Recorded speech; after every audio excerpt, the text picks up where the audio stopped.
The Bounce Back, a series of vintage plays by Barclay Mather on the theme of retribution.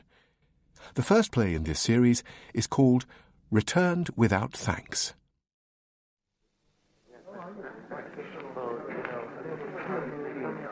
Good night, Stacy.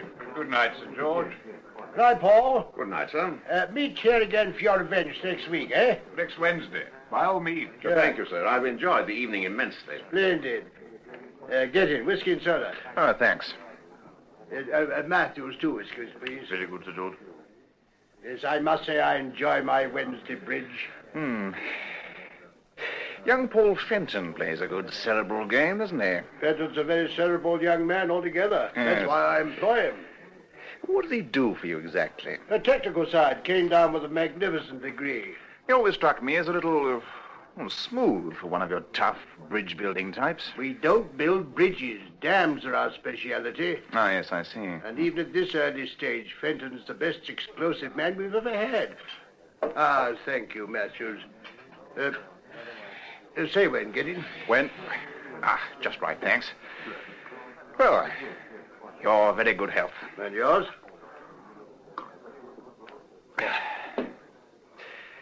Didn't Fenton marry Pardo's daughter? Yes, he did marry Pardo's daughter, and they separated after less than a year. Go on, next part of the question. Well, I'm not particularly interested. I merely asked because... You asked because there are a lot of damn malicious stories circulating about Fenton and my daughter Christine. Now, look here, Sir George, I can assure you... And I can assure you that the stories were groundless, and if I ever find out the source of them, I'll make a long arm for my lawyer, damn fast.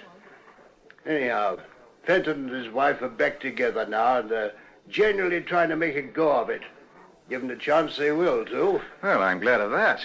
Yeah, he met the girl when he came down from Cambridge. Love at first sight. Stupid pair of young blighters got married before the boy had a chance to get established. Completely unsuited to each other. So it went on the rocks. Really? Yes, and they parted for about a year. She went back to her mother who lives in the Bahamas. My girl Christine tried to help, sort of thing she would do. Advice, bit of sympathetic listening, you know what I mean? Yes, I do. Yeah, young Fenton used to come down for weekends at my behest. Next thing we know, people were starting putting 2 and 2 together and making a dozen out of it. Very unpleasant for all concerned. Very. And there was absolutely nothing in it.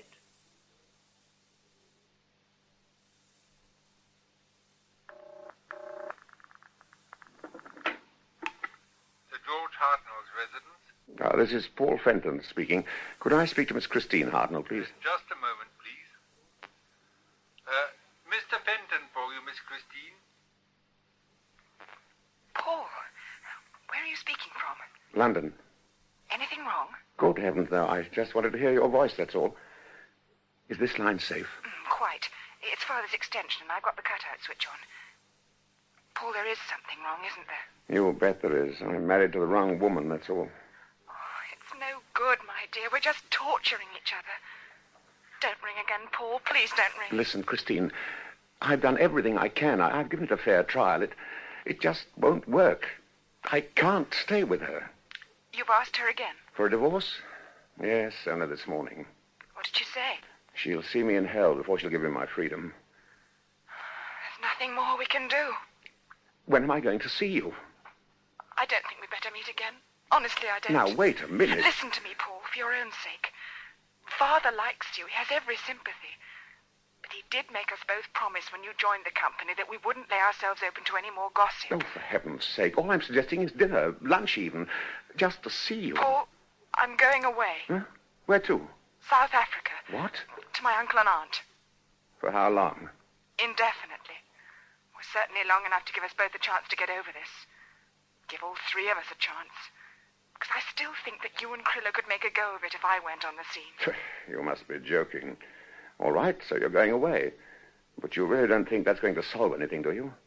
That it'll make me stop loving you, or you loving me? Oh, my dear, we've been over it so often. What's the good of tearing each other to pieces like this? When am I going to see you? Oh, Paul, here's Mother. I'll ring you at the office tomorrow. Good night, my dear. Christine. Christine. Oh, damn.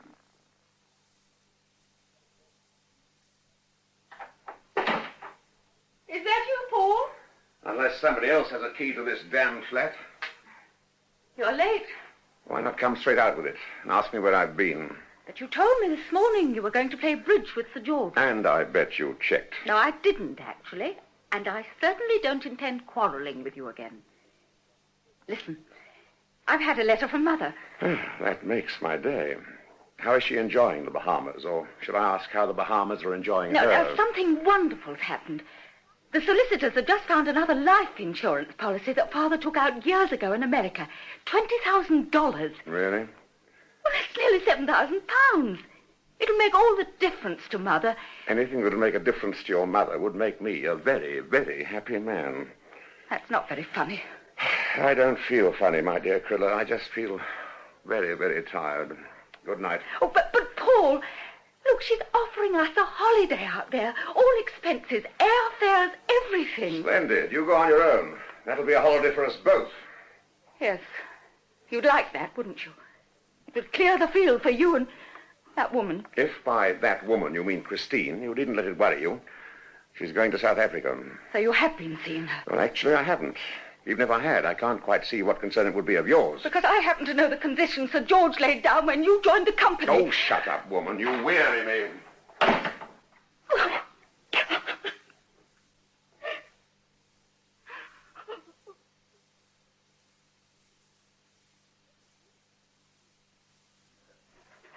Sir George Hartnell, Sons and Partners Limited. Good morning.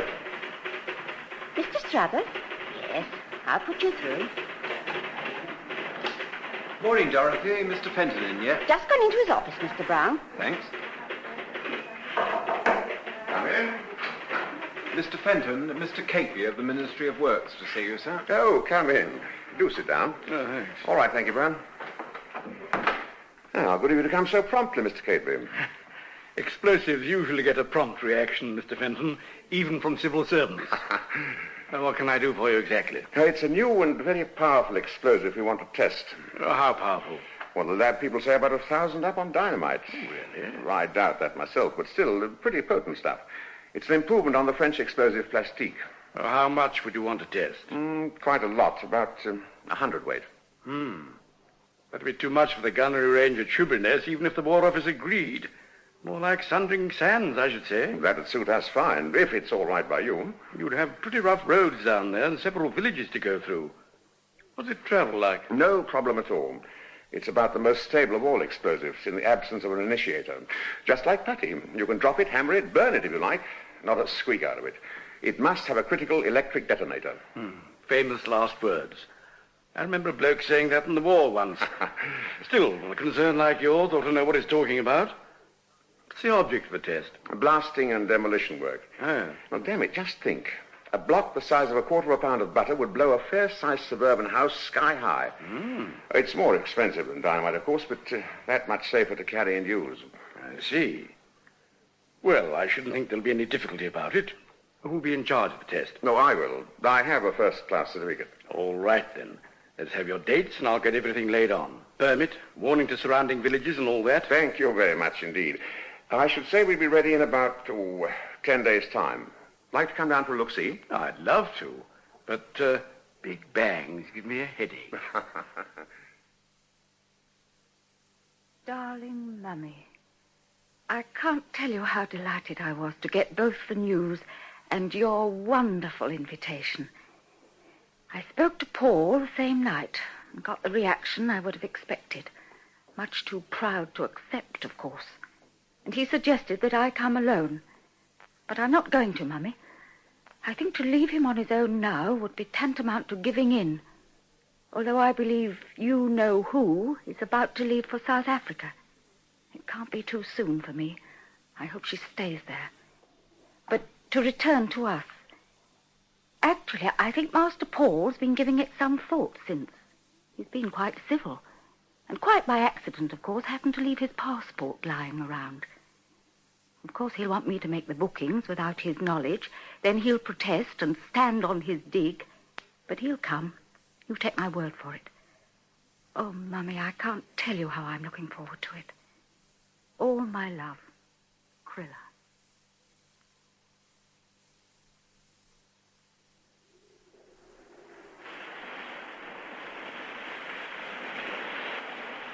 All right, Brown. You've been admiring Sundering Sands long enough. Go down and collect the detonators. I'm just counting the cakes then, sir. I'll finish that. How many have you got to? We brought 400 quarter-pound blocks with us, sir. I've packed 322 in already. Oh, good. That leaves 78 for me to stow. Away you go. Very good, sir. 78 for me to stow. 1, 2, 3, 4.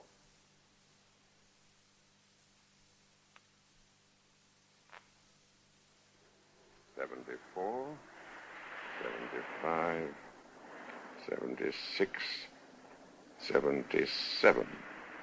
And I think nobody's going to try and count them after the Big Bang.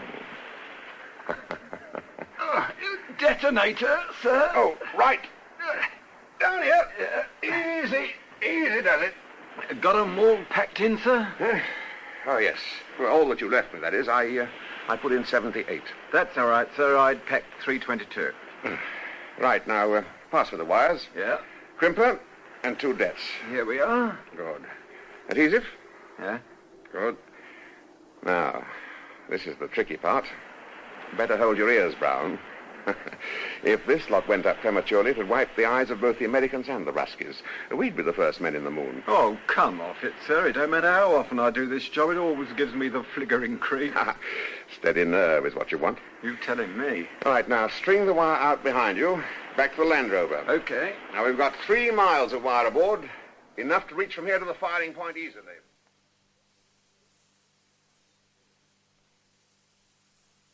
Right. Give me the battery. Yeah? Not very big, is it? No, sir.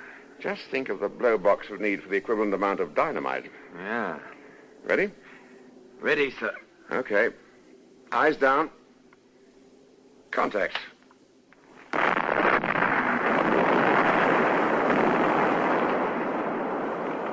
Nothing wrong with that lot. Blimey, half the flaming hill's gone. With less than 100 weight, 400 quarter-pounders. As you remarked, Brown, 400 quarter-pounders. Quite a lift, wasn't it? I wouldn't have thought it possible. Not with anything short of a nuclear. When you realize that one of those blocks would blow a fair-sized house to kingdom come. Yes, just one.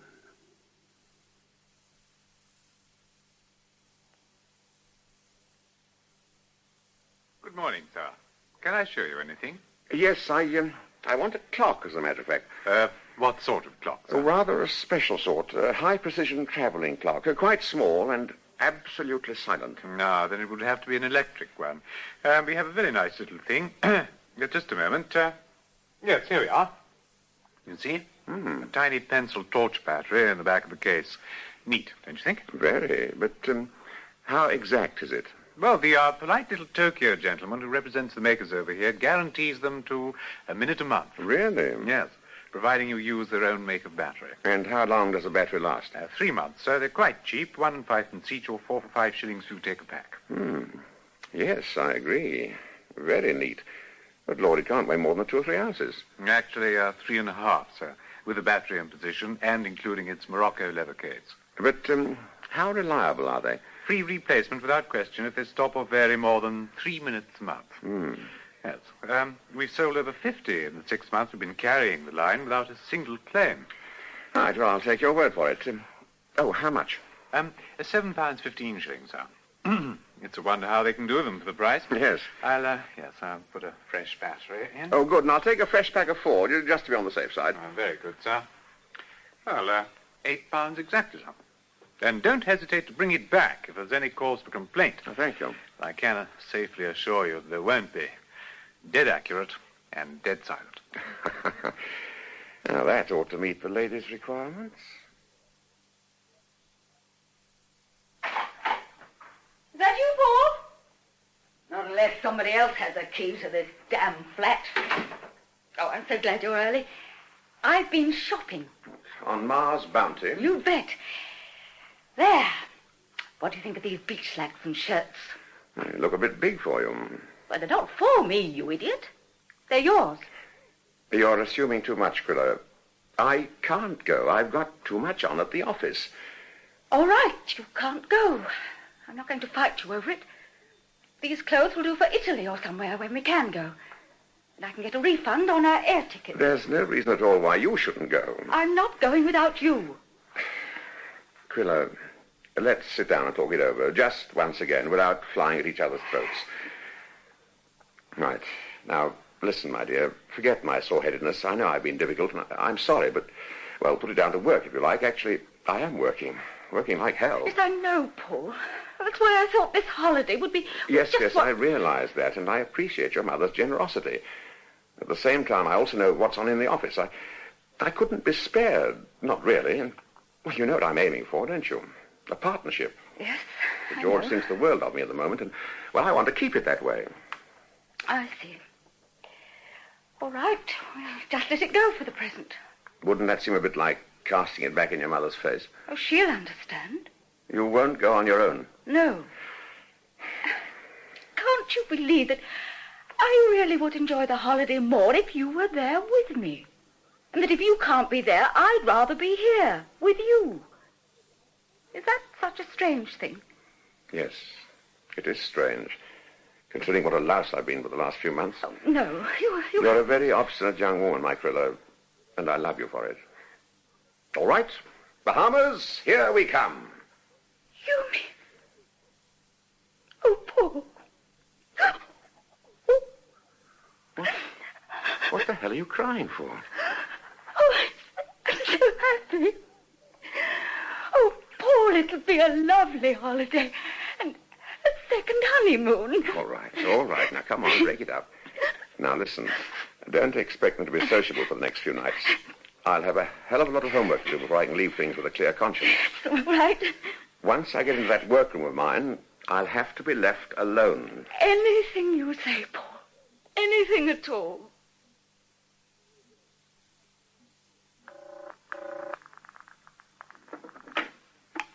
Hello? Oh, it's me. Paul? Christine, I think it's going to be all right. You mean she's agreed to give you your freedom? Practically. I can't tell you over the telephone. I'll meet you tomorrow, lunch at the Westgate. But, darling, I'm sailing tomorrow. Oh, don't, Christine. Don't. I tell you, it's going to be all right. She's going off on Wednesday to the Bahamas. She's practically agreed to a divorce. Oh, her mother's coming to a lot of money, and that's made all the difference. But, Christine, you mustn't leave me now. I need you, my darling. Paul, I don't want to go. Not if there's a ray of hope. There is, I tell you. Just have faith. Don't go tomorrow. Wait until Wednesday at least. But what on earth can I say to my parents? Oh, say you're not well. You don't feel up to it. I can hardly say that, then come up and lunch with you. Well, never mind about the lunch. Just put off your sailing and believe in me. Well, all right. But listen, Paul, if you're just trying to borrow time without any justification... I'm not. I promise you I'm not. It'll be all right, darling. It will be. I must go now. I've got a lot to do. Good night, my darling. Good night. Good night, dear. Now to check everything. Detonator crimped into the center of the block. Negative onto the metalwork of the clock case. Positive onto hour hand. Stab on the numeral to stop the hour hand. Removed minute hand. Right. Now, connect up with battery. Oh, disconnect detonator first, though. Now try for current. Lovely. Good fat spark there. Step it up with 2 more batteries on the day. Now, what do we pack it in? Mm-hmm. Suitcase? No good. She might take a last-minute look inside for something. Jewel case. Hasn't got much in the way of jewels to put in it, poor dear. But she always carries the thing around with her. Yes, jewel case. Then, if I can slip it into the suitcase at the last minute... So it's all right, Mummy, darling. Just as I said, he hummed and hawed over it at first, too busy, wouldn't accept charity, etc., etc. Then finally I took the bull by the horns and went out and booked our air passages for next Wednesday and just presented it to him as a fait accompli. The balloon went up, naturally. But suddenly he was his old sweet self again. A complete cave-in. Oh, Mummy, underneath it all, he's still my own sweet Paul. And he's sorry. And I'm sorry for all the misery and unhappiness we've caused each other. Anyhow, we'll be there on Thursday morning, almost as soon as you get this. Good night, Mummy, darling. And once again, thank you. Thank you from the bottom of my heart for making all this possible. All my love, Krilla. Take off 11 a.m. 2 hours out over the Atlantic. 1 o'clock. Oh, God. All those other people. Oh, to hell with them. These things happen, don't they? They won't know anything about it. Nobody'll know. Just a big bang and then nothing. Not a bad way to go out, really. Okay. Detonator crimped in. Negative and positives connected. Check. Correct. The time, dead 10 o'clock now. Set it at that. 1 hour to the airport, 2 hours after that. 1 o'clock. 1 o'clock. Paul, where's your suitcase? I put it in the boot of the car. Come on, for the Lord's sake, we're going to be late. Oh, using our own car? Well, of course. But you can't leave it at the airport for a whole month. Brown's picking it up and driving it back here. Now, come on. I'm coming. I'm just checking the bathroom taps are turned off. Now, oh, where's my jewel case? Oh, blast your jewel case. It's empty anyhow. I know it's empty, but I love it dearly. It was the very first present you ever gave me. Get a move on. Not without my jewel case. All right, then, if you must know, I shoved it inside your suitcase. Oh, whatever for? I always carry it. It impresses air hostesses. For the simple reason you're always leaving the damn thing behind you in airports, that's why. Oh, well, once that time in Milan. Plus a few others when I've rescued it. Anyhow, that's where it is, and that's where it stays. Now, are you coming? Yes, I'm coming now. Well, where on earth is the front door key? Oh, damn the front door key. You're going to miss that plane.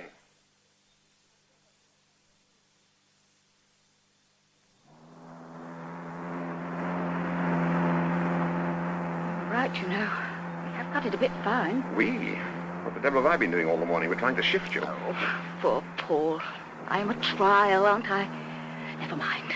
Think of all that lovely sun ahead of us. Long, lazy days on the beach. Look, I've left it as long as I could. I've got to tell you now. What? Something happened last night in the office. We've been invited to tender for a dam in Brazil. You mean... I mean, I'm not coming. I can't. Oh, well... Now, Krilla, try and understand. This is my job. I couldn't let Sir George down. An $11 million contract. But we've got to get the figures out within a week. We can do it if everybody piles in, working night and day. Oh, I'll come out then. I promise you. You never really meant to come, did you? No, that's not fair. Of course I meant to come. I will come, but I'm not chucking away a chance like this. Damn it all, it's your future as well as my own I'm thinking of. Turn back. I'm not going. Listen, I've told you I'll come out and join you in a week, if you fly out today. Damn it all, old girl. Just think of it. If you called off now, you know what to think in the office. You couldn't trust me. Make me look a right old Charlie, as Mrs. Warburg would say. That's my girl. I knew you'd see it in its proper light. It's a disappointment to me, too, you know. Here we are, main entrance. 10 minutes to flight time. Porter! Porter! Like 309 Bahamas. One suitcase in the boot. Get it, will you? Stay with him, Krilla, while I check the ticket. Then scoot up the passports. Now, quick. I'll join you there.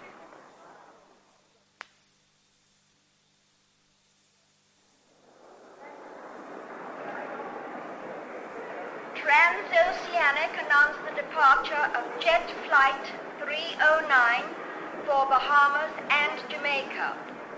Will passengers... Don't let her miss it. She's got to get it. Got to. Oh, God, where is she now? The fool's going to miss it. Oh, Krilla, Kriller, where the devil have you been? Look, here's your ticket. They'll transfer mine to another flight, about next Monday with luck. Oh, your suitcase has gone out. Here's the baggage chip to claim at the other end. Left your mother. Oh, go on. They've all gone through now. What's this? A note? When the hell did you write it? So that's why I couldn't find you. All right, buzz off. Now, good flight. Be seeing you.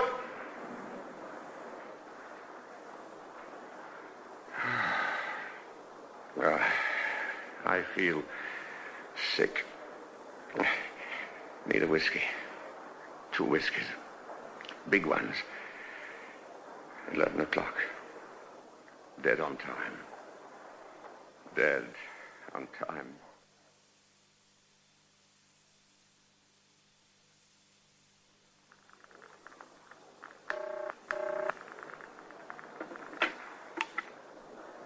Sir George Hartnell's residence? Oh, Miss Christine Hartnell, please. Mr. Paul speaking. Paul. Christine, can I see you? Where are you? At the airport. Yes, she's just gone off. She's quitting me. It's better that way. Christine, I did try. I don't think she ever really cared. It was only her jealousy of you kept her hanging on so long. You sound distressed, my dear. Do I? Well, I suppose it's natural in a way. Still, that'll pass as soon as I see you. Look, suppose I drive down. I can make it in a little over 2 hours. I'll be waiting. My darling. Darling girl. Drive carefully, Paul. I know what you're like when you're upset. Now, don't you worry. About 1:30 then. Bye, my sweet.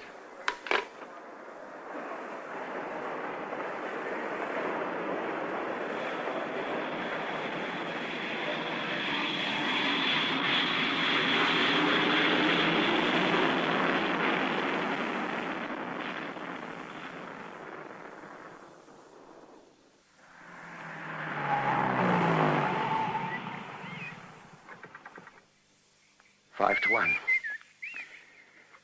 5 minutes to go. 1,000 miles out of the Atlantic. What if they ever recover enough of the hull for the experts to analyze? Motive and opportunity they look for. Me with my access to explosives. Buying that clock. Oh, what the hell am I talking about? There won't be anything to recover. She'll be blown into 1,000 pieces, dropped 35, 40,000 feet into the ocean. She'll just disappear. Better be getting on. No, wait a minute. Hands shaking too much. Oh, I wish I had a drink. Cigarette, yes, cigarette.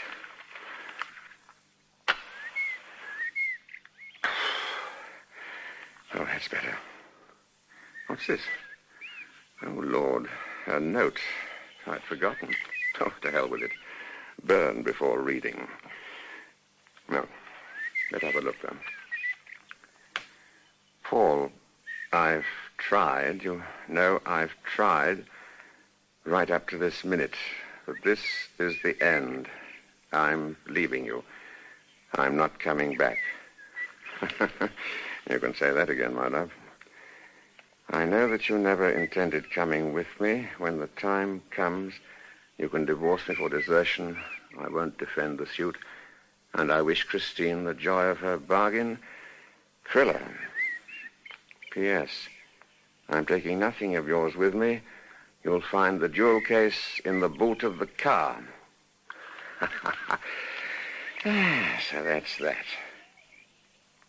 Boot of the car! Oh, my God!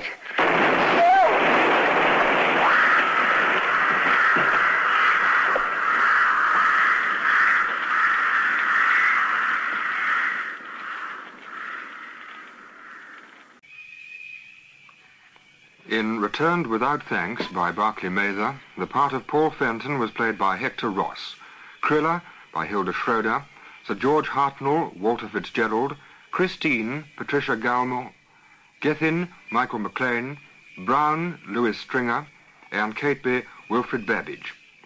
Other parts were played by Ursula Hurst, Nigel Graham, Arthur Lawrence, and Geoffrey Matthews. The second play in the Bounce Back series is Honesty's the Best Fiddle.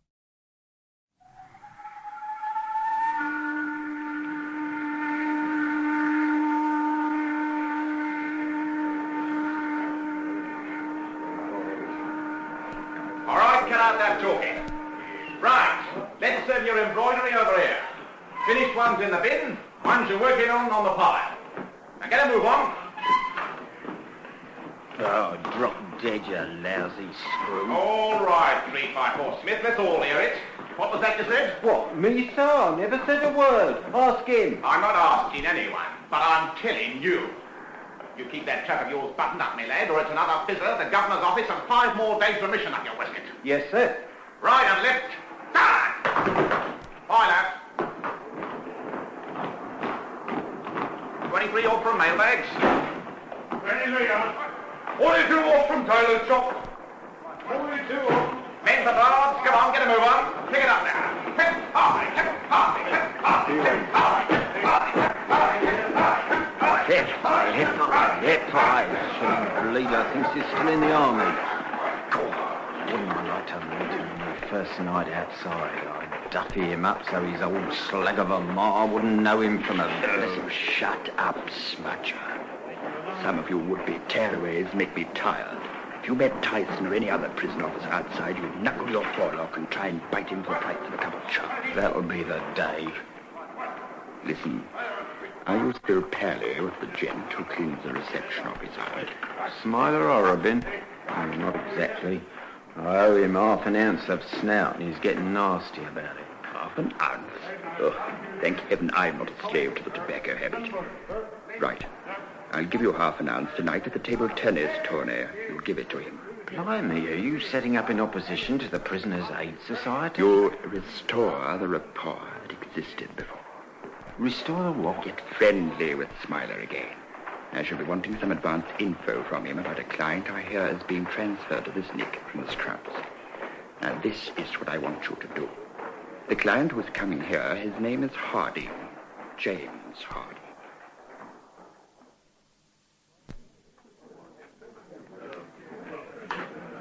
Hello, Smiler. Not playing table tennis? Yeah. Mr. Flipping Smudger Smith, eh? What about that half ounce? All right. Don't get your tonsils in a knot. That's what I'll come over to give you. Here you are. God. Wonders will never cease. And I thought I'd have to get the boys on you to collect this. So, Smudger always pays. I hear there's a new bunch due in from the smoke shortly. yeah, Monday. Nothing big. 2 villains, a Tom man and an incorrigible indecency who got the wrong trick cyclist to defend him. The tone of this place is going down. I hate kinks. I was wondering if a mate of mine was amongst them, geezer named Harding. Oh, yeah, he's the Tom man. James Harding, age 37, 3 previous convictions, specialises in breaking up fine jewellery for the fences. He copped 5 this time. Governor's put a note in the book that he's to be kept on gardening right through his old bird. Cunning old bleeder. That's in the hope it'll knock his hands about, keep him out of mischief for a bit when he gets out. Yeah, and that's what they call rehabilitation.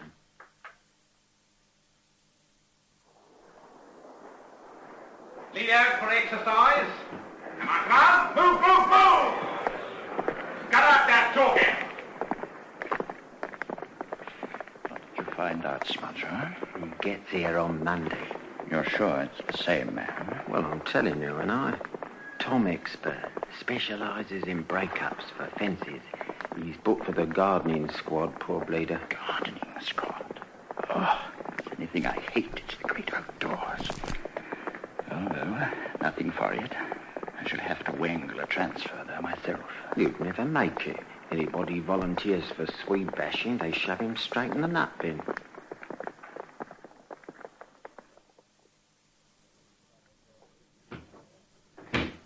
Yes? Yeah, what's the trouble, Parson? I'm not sick, Doctor, but I have... What the devil are you doing here? Actually, a request, sir. You should make it to the governor through the proper channels. I happen to be the medical officer. Yes, I am aware of that, sir, but my request has a certain medical connotation. All right, get on with it. I'm due out in a couple of weeks, sir, and I have been employed on sedentary duties throughout my sentence. I should like to go on gardening work. Huh? You see, there's an old clergyman down in the country. He knows all about me, sir. My father's cousin, as a matter of fact. He's offered me a home at the rectory in return for certain duties in the garden and churchyard. You? Clipping hedges and forking manure? It happens to be honest work, sir. Probably the first I've undertaken since I left school. Yeah. All right, I'll take a flyer on it. I'll speak to the governor. Report to Mr. Covell tomorrow morning with the gardening squad. Oh, thank you, sir. Thank you very much indeed. Right. Now, you two, I want this half-acre plot weeded by dinner, see? And when I say weeded, I mean just that. Down cold this morning. Yeah. Care for the rollings of a cigarette? What's wrong with it? Nothing, as far as I know. It's just that I don't use the stuff much myself. The only blokes I know who give anything away for nothing in quad are stoolies and puffs.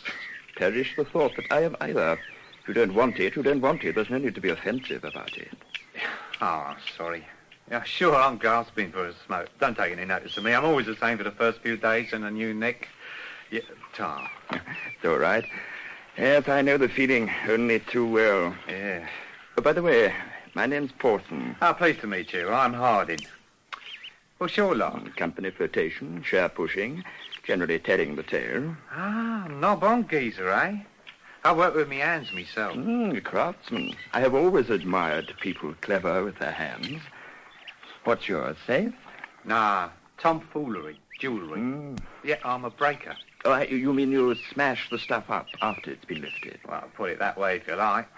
There's a hell of a lot more in it than that, though. Yeah? Oh, yeah. A good breaker can make a difference of up to 50% this way or that to the screwsman and the fence. You know, I love hearing about other people's work. Eh? Help yourself to another cigarette. Rolled a very thin one that time. Oh, I don't mind if I do. Oh, yes, breaking isn't everybody's cup of tea. Mm-hmm.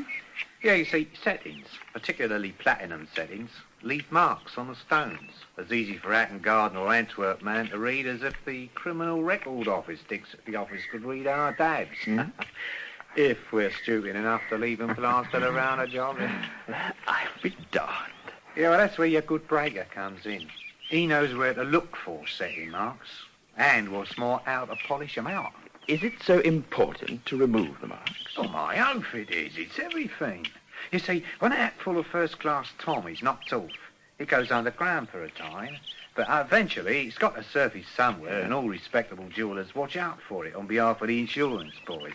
As like as not, I've had to pay out in full to the client it's been lifted from. I never knew your side of the business was so complicated. Oh, yeah. You must have handled some pretty large deals in your time, Mr. Harding. Ah, you can call me Jim. Thank you, Jim. Oh, big deals. Oh, you can say that again. Some of the biggest. Oh, very much in demand. Learn me trade proper, you see. And me dear old dad. Yeah. Best facer in the business, he was. What's a facer? Oh, he's a bloke that makes imitation jewellery. Hmm? Yeah, copies. Dead ringers. I'm afraid I don't quite... Well, look, put it this way. You're a geezer. A real swell with, say, 100,000 knickers worth of family heirlooms in the form of some very sweet Tom. The tomfool's jewellery, I beg your pardon. Yeah, well, you don't want it knocked off, and neither does your insurance company. So, you do the sensible thing and keep it in the bank or a safe deposit. But you got an ever-loving who likes wearing it from time to time. So what do? Well, what do you do? You get a set of imitations made up by a facer. The missus wears them, and the real McCoy stays in the beater. Oh, yeah, but surely people would know they weren't real. Oh, not a set made by my old man. Oh, lummy. The way he could cut and polish a lump of ordinary glass and then set it in white gold that looked like platinum, bring tears to your eyes. Was there much call for his services? Nah, not a hell of a lot. Wasn't all that much first-class Tom around, even in them days. But I'm talking about before the war. Yeah. Still, he kept busy. He took his time over a job. How long, Jim? Oh, take him a couple of months to copy a necklace, bracelet, eardrops and a brooch, for instance. Longer for an elaborate bit like a tiara. Oh, yes. Dead carefully he was.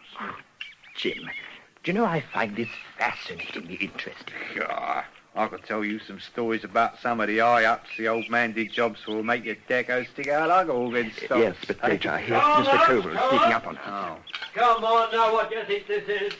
Chelsea Flower Show on Invitation Day? Get Stuck into them borders, or else.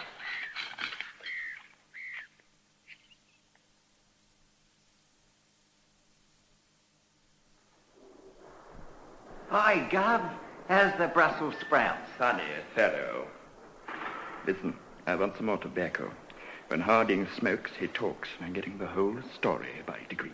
What story? Mind your own damn business, smudger. Yeah, but that's my tobacco. It's all I got.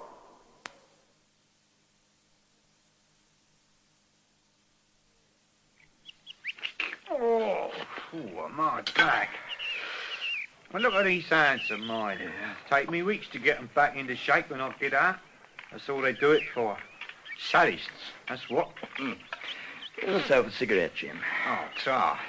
Yeah, look, I don't like mooching all yours now. Quite all right, my dear chap. I don't use it myself. Yeah, but snap's gold in a nick. You could have swapped it for chocolate. Here, or the extra scot from the kitchen gang. Anything. Oh, as a matter of fact, I don't want for much when I'm inside. I have a small but beautifully regular supply of modest creature comforts organized for my whole stay. Boy, that must cost something. Not me. The family sees to everything. I think a lot of you. They do anything in the wide world for me. Yeah? Just as long as I keep the wide world between myself and them, and, of course, don't write to them on prison notepaper. What? Putting the black on your own family? Oh, they can afford it. My cousin, the present Duke. Yes.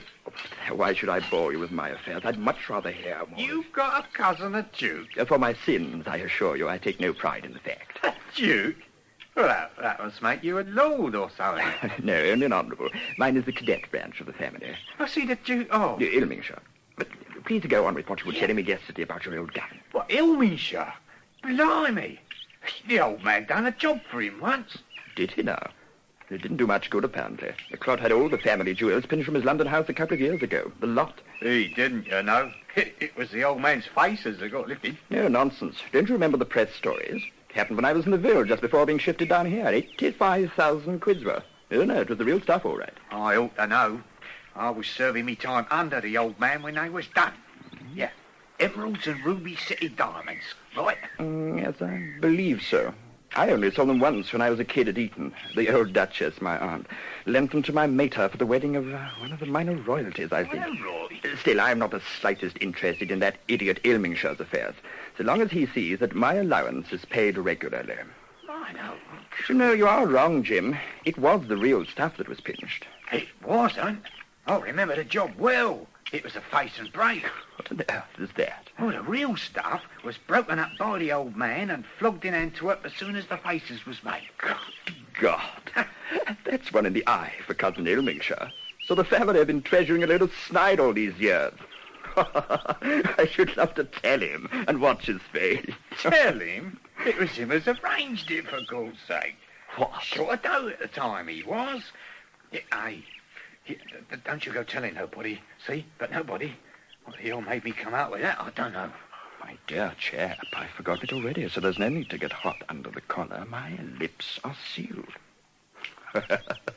Say, the chappie who knocked them off, I bet he was sore when he tried to sell the stuff. Oh, not half he wasn't. Things he said about the dishonesty of the upper classes would have made your hair curl. Oh, I see you knew him then, did you? Yeah, of course I knew him. It was me brother-in-law, Jelly Boy Simpson. Married me sister. Oh, but damn it all, Jim. Couldn't you have warned him that he was wasting his time screwing Ilmingshire's safe? Well, I would have done if I'd known, but Jelly Boy was always a bit secretive about jobs he was going to pull. Yeah, poor old Jelly Boy. Doing a bit of porridge himself at the moment. Parker's. For the Ilmingshire job? No. They never made that one stick. He was nicked a week later on a bank job. Copped a 7. So the faces he lifted from my cousin were never recovered? No. That's if they were the faces. All due respect to you, Jim, but I've still got my doubts. Were you calling me a liar? Lord, no. But you could be mistaken. I don't make them sort of mistakes.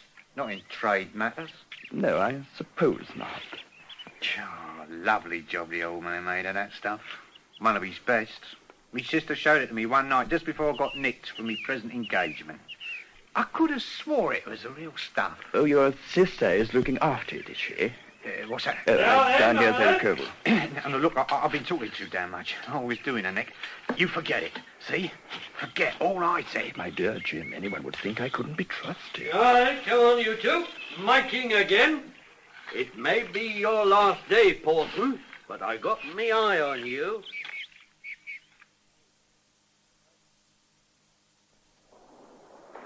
Right. Next.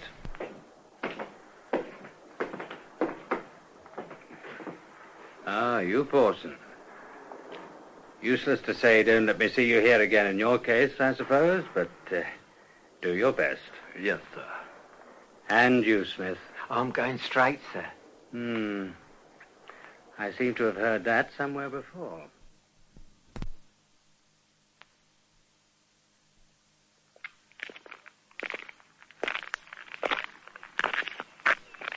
Open the trap, Mr. Dalrymple. Hardly seems worth closing it for some of them.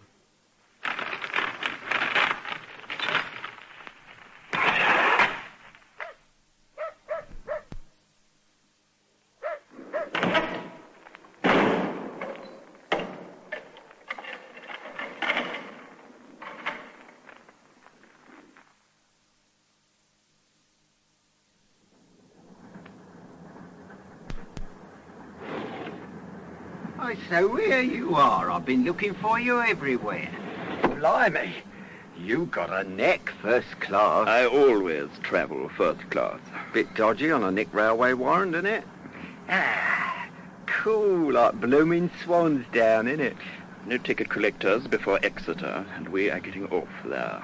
But I thought we was going up to the smoke. We are. Haven't you travelled on this particular train often enough to know that it's always met at Paddington by a couple of dicks, brimming over with heavy fatherly words of wisdom? Water off a duck's back to me. Yes, maybe. This one is too big to take any risks whatsoever. Oh, I wish you'd tell me a bit more about what's going on. All in good time, Smudger. Now listen carefully. When you get there, I want you to find out where Jelly Boy Simpson's wife is living very, very discreetly. I'll give you 2 guesses about that. You won't go near her yourself. Just give me a ring at the Ploughboy and Hurdle in Reigate. I shall be booked in as Mr. Alfred Wishart. Alfred Wishart. Yeah, I'll remember.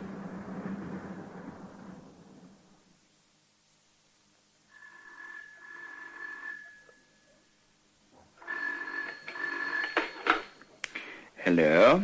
Mr. Wishart? Speaking. All right, Smudger. You've taken your time, haven't you? It wasn't easy, not doing it careful, like you said. I got the gen, though. Let's have it. Calls herself Julie Johnson, Mrs. Living at 35 Lampeter Avenue, Battersea, downstairs flat. With anybody? Off and on, but not at the moment. Why? Looking for a comfortable pad? I wouldn't recommend it. Not a bad looker, once, but as hard as brass. Don't be impertinent. Right. We'll be calling round there tonight. I shall pick you up in a taxi in King's Road, corner of Flood Street, about 8.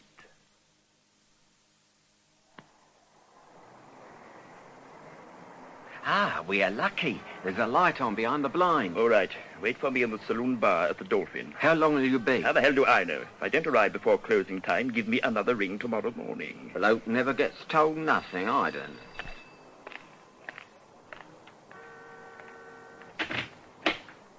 Yes? What do you want? Mrs. Julie Johnson? Yes? Who are you? Your fairy godmother, ducks. Jelly Boy sends his love. Well, he can go and... Yes, and you, and the rest of his jailbird pals with him. Oh, knock it, love, knock it. It's pretty hard on a bloke who's sending you 50 quid. 50 quid? Where'd he get 50 quid from? In Parkhurst? Yeah. Oh, wish I knew. Now, he saw me before I floated through the pearly gates yesterday. Asked me to do a little job for him. Still, I mean, if you don't want a 50 nick, I'll get word back to him. It's all off. Hang on. Who said I didn't want it? You better come in. That's better. Oh, my name's Alf Wishart, by the way. So that's the way it is. It seems that this geezer's making a collection of old Charlie's work. He was your father, wasn't he? Oh, yes. Well, he's paying big money for good stuff. He reckons it was the finest imitation jewellery ever made. Oh, poor old Dad. I can see him now, crouched over that little bench of his. Them sensitive fingers. Yeah, young Jim was telling me once about a time when he was apprenticed to your old man. Oh, Jim was good, but he was never a patch on Dad. Well, all right, Mr. Wishart. Oh, come on, love. Call me Alf. I've known Jelly Boy for years. Look, Jelly Boy wants me to hand over that load of stuff he lifted off the Duke. Is that it? Yeah, that's it. and I deliver to this geezer. He pays me 125 for it. I got to hand you over 100. 100? Yeah, Shirley says 50's for you. And will you put the other 50 by for when he comes out? Because he's going to need a new set of tools, pretty smallish. What about the other 25? Come on, Pete. Shirley says I can keep that for me trouble. I thought this was all for sweet friendship's sake. We're pals, if that's what you mean, but I still got to eat, ain't I? You know what it's like for the first few days when you get out? Till you've had time to make a tickle. And when do I pick up the 100? As soon as I deliver the boodle to the bloke. Well, it's not here. It's stashed over in our old place in Balham. Well, that's not far. We pick it up tonight. I can get everything fixed in the morning. But I was going out with a friend for a couple of noggins. Oh, now, we needn't skip the noggins, love. As a matter of fact, I was going to make so bold as to ask you out anyhow. Oh. I think you're a bit of a lad. Oh, you know what it's like when you first come out, eh? I should. I've been married to Jelly Boy for 20 years. 11 of which was porridge. Well, come on, let's go.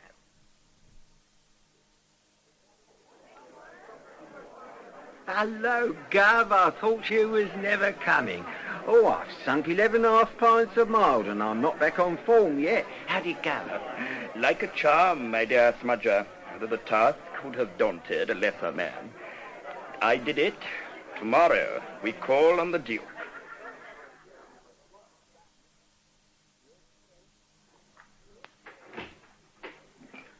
Yes, Father?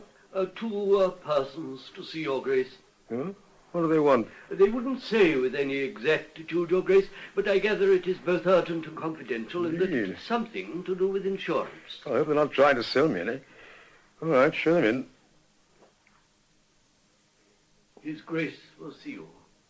Mr. Wishart and Mr. Cooper, your Grace. The Duke of Ilmingshire. Come in, gentlemen. Thank you. Yes? What can I do for you? It's a matter of some importance, Your Grace. If we could perhaps... Oh, I see. That'll do. Thank you, Father. Very good, Your Grace. Good of Your Grace to see us. Perhaps if you would have a look at the contents of this case. Now, look here, you're not trying to sell me anything, are you? My God. The jewels. Exactly, sir. The jewels. The police haven't said anything about their recovery.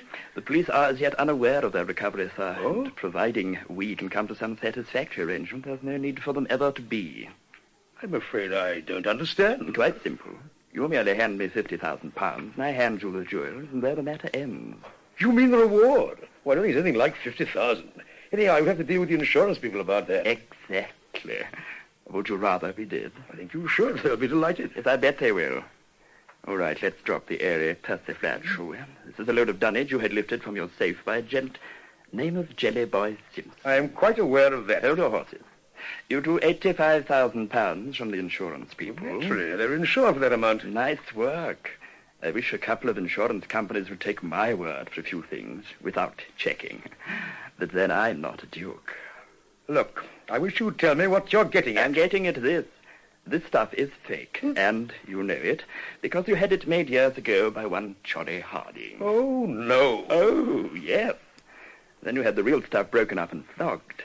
In other words, Dukey boy, you chiseled the insurance company for 85 G's, and are not going to like that. What was your proposal? Like I said, 50 thou. That still leaves you with 35 thou for your little self, and you can have your bag of marbles back. I couldn't raise 50,000, not just like that. I had a little time. You have got a little time. You've got exactly 24 hours. 24? I'll want it in a suitcase, in notes no bigger than fibers, old notes. Look, it'd take me at least 3 days. I mean, well, I can't just go to the bank and ask for it like that. You don't understand the difficulties. Couldn't you give me a little longer? 24 hours. Oh, this stuff goes through the letterbox of the company with a little note telling all about it, with statements from the family who made it, and a copy to a couple of the more sensational weeklies. Do I make myself clear? Quite clear. I'll do my best, but I can't promise I'll have it all, not in 24 hours. You better try, my dear Duke. Try damned hard. Right. This time tomorrow. No, you needn't ring for G's. We shall see ourselves out. God, you was marvellous, Gov. You had him over a barrel from the moment you opened your mouth. Pretty to watch it was. Lummy, 50 50,000, and you acted like it was a couple of fivers. It's all in the preliminary work, my dear chap. Carefully prepared ground, that's the secret. Yes, I got the buzz about this years ago, but I just saved it for the opportune moment. It always comes, you know, Smudger. It's knowing the moment that counts. Till tomorrow, then.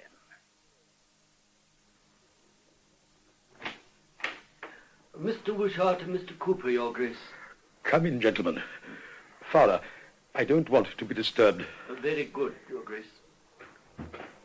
I'm afraid I couldn't rate it all. How much have you got? Only 15,000. 15? And that was a very devil of a job. The bank asked questions. Well, you'd better find the answers. You know my terms. 50,000 or the story of the ducal jewel swindle gets plastered all over the country in glorious technicolor. I'm not fooling Ilmingshire. I'll take the 15,000 now, but I'm not leaving these faces here. You've got another 24 hours to raise the rest. Now, have you got that? This is blackmail. Of course it's blackmail, you damned fool. What did you think I was playing? Charades? Right. Count that lot, Smudger, and make certain there are no neatly cut pieces of telephone book sandwiched between the notes to make the weight. I have seen that happen before. I'll watch it, Gov. I'll bet you will. What? Right, hold it, both of you. Who the hell are you?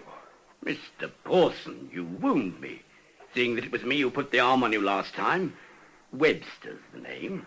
Chief Inspector, CID. As if you didn't know. And this is Sergeant Peters. Another damn screw. All right. Now the politenesses have been observed, we'll go walkies. Your Grace, I'll take the money and the jewellery if you don't mind. I'll give you a receipt, of course. Oh, by all means. When will you want me down at the station? Oh, about 3:30, if it's convenient, sir. All right, Pawson. Hands off. I'm afraid this is going to be a naughty one. Oh, blackmail with your record. The porridge will be running out of your ears by the time they open the pearlies for you. Serves you right, you zombie, getting out of your class. You should have stuck to petty fraud. I didn't have nothing to do with this. I just come along with him to carry the bag. I didn't know he was working the black. Honest, I didn't... Shut up, you. All right, Inspector. Chief Inspector. Maybe I will eat some more porridge, but this noble duke will be doing the same. Criminal conspiracy, I think they call it. He has fiddled an insurance company for 85,000.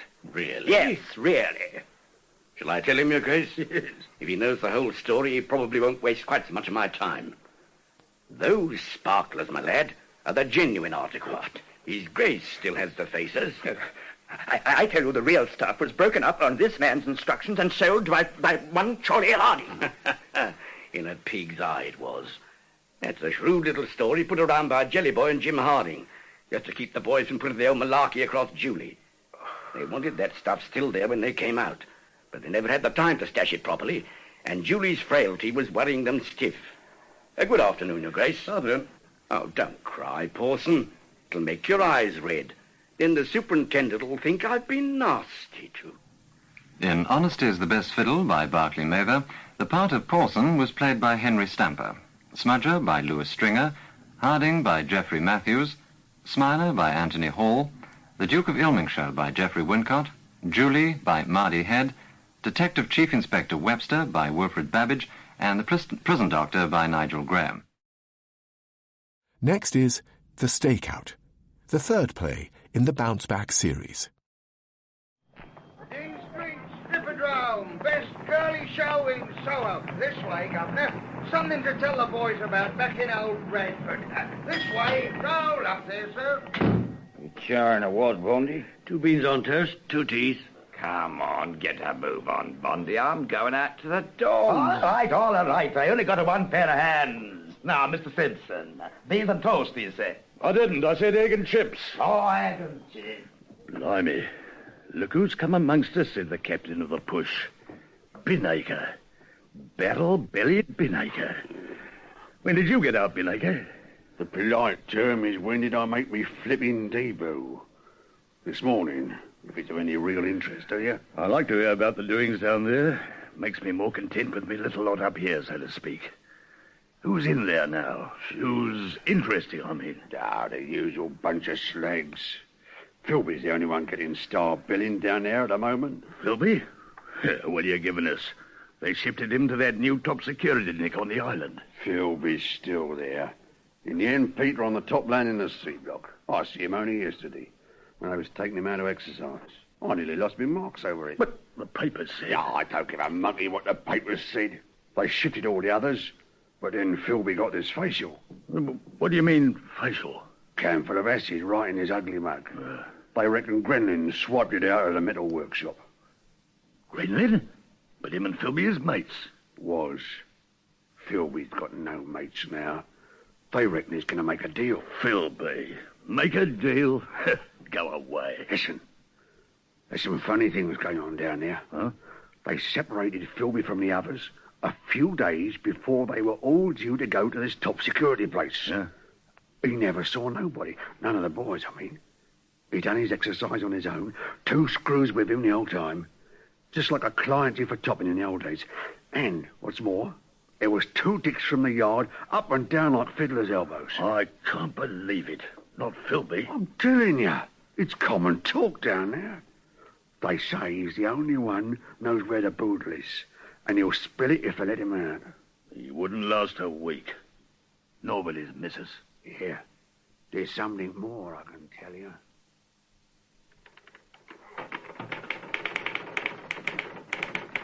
Cartwright, Thorogood and Thumbold. Good morning. Mr. Thumbold? Oh, I'll put you through to his secretary, sir. You wish to see somebody, sir? Yes, Mr. Thumbold, please. Have you an appointment? No. I'm sorry, Mr. Thumbold sees nobody without an appointment. He'll see me. Just give him my name, Renton. I'm sorry, sir, but Just do as you're told, young woman. Tell Mr. Thumbold that I want to see him. Very urgently, now. Oh, very well. Wait here, please. There's a Mr. Renton wants to see you urgently, sir. Oh? Well, then I will show him in. Come in, will you, sir? Thank you. All right, Miss Breeding. I don't want to be disturbed until I ring. Very good, sir. Renton, I told you never to come here. Never. Now, you'd better hear what I've got to say before coming the heavy, respectable lawyer with me, my dear Thumbold. Why couldn't you have rung me? I'd have seen you in the usual place. Ever heard of a bugged telephone? What on earth are you talking about? Tapped telephones, illegal in Britain, but the police still do it. Now, look here. Oh, shut up. I'm not saying it's reached that stage yet, but if what I believe is true, sonny boy, you're going to have more than bugs in your telephone. Philby wants to make a deal. A deal? Who with? With the powers that be, you fool. Who else? But what sort of deal? Well, there's only one sort for a man in his position. Let me out of here and I'll tell you where the lolly lies. Oh, he couldn't. You want to bet? Now, listen, Renton, you're talking to a lawyer. Philby and 5 others are in jail for 25 years for the theft of a parcel of diamonds worth just over £2 million. You're not telling me, are Will you listen to me? Before Philby or any of them was tried, they could have made a deal, either legally, by turning Queen's evidence. I know that. You're not talking to a mug. Shh, keep your voice down. What I'm trying to tell you is that while that sort of deal can be made before trial, it can't afterwards. He's been sentenced, and he'll serve that sentence. No, don't make me laugh. You know and I know that coaches and horses can be driven through the law. Look, who started this hair anyway? Every scruffy little crook in Soho and Islington has been talking about it for days. Thumbold, we've got to get him out. Get him out? Are you mad? He's in the special new security wing. He's not. What? That's a story carefully dropped by the police. Now listen, there's a fellow who specializes in escapes, and I can...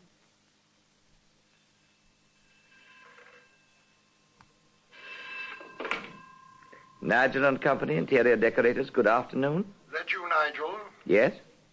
Who's that? Renton. Oh, hello, old boy. Nigel, a job for you. Splendid. You finally decided to have that perfectly ghastly entrance hall of yours done over, have you? I'll be passing the corner of Sloane Street and Knightsbridge in half an hour. The Grey Jag. That sort of job, I see. All right, then. Half an hour.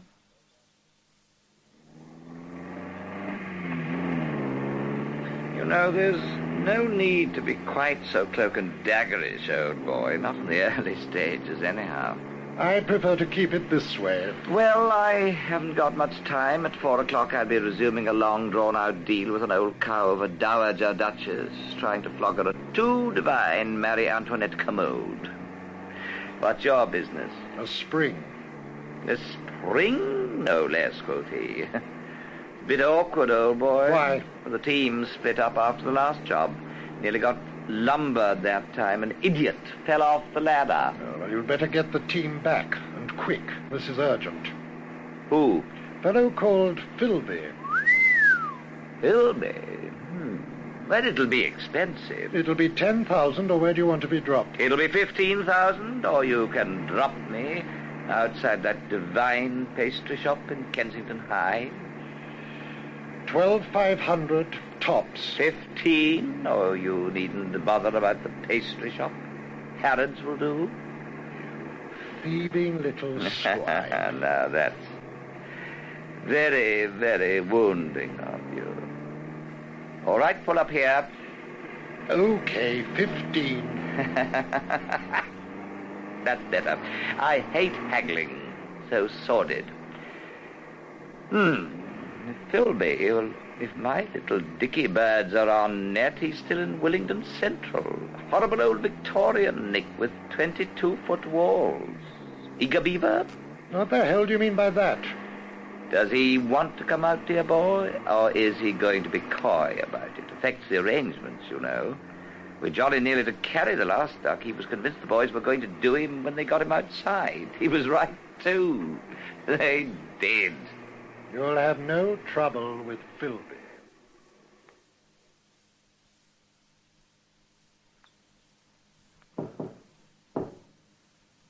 Right. That'll be George. Let him in.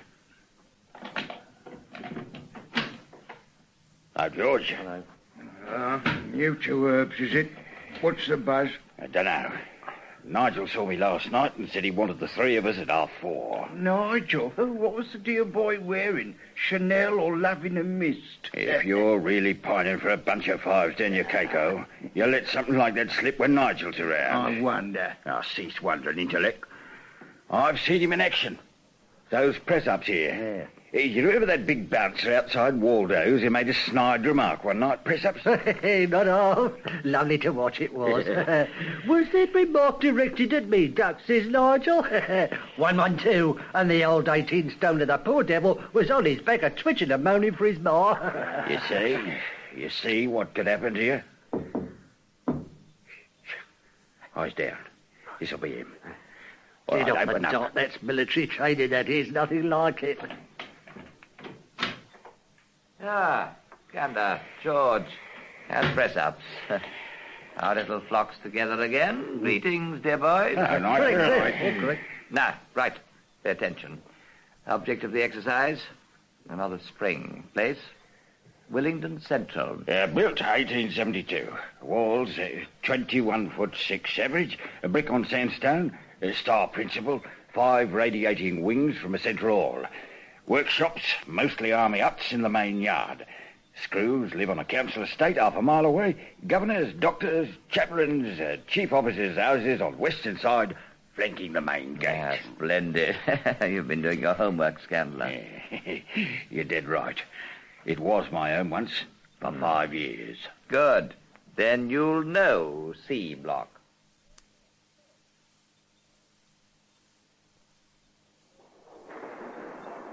Right! Get a move on there! Hold up the bank! To the feet! All in this work deep hells deep! All in! Right! Good evening, sir.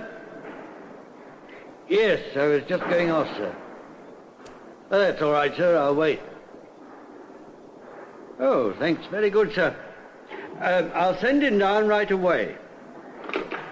Mr. Briggs? Sir? Here a minute, will you? Yes, sir. Medical officer just rang. He wants Philby down for dressings. Oh, Philby's damn face again.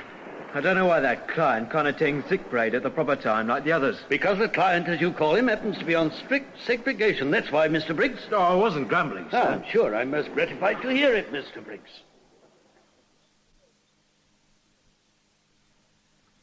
Hello, Briggsy. Notching up some overtime. That zombie Philby. Had to take him down to the MO. Oh, here's the key. Sign us out, will you? Okay. Oh, I hate the sight of that Philby. That's the best of night watch. You don't have to look at him. Just a row of locked doors with them sleeping peaceful behind them. Bless their little cotton socks. Right. 272 C block. Returned 8:20 and passkey. Right. I'll let you out into the wide open spaces. Well, personally, I'd rather be in here. Raining like hell, it is.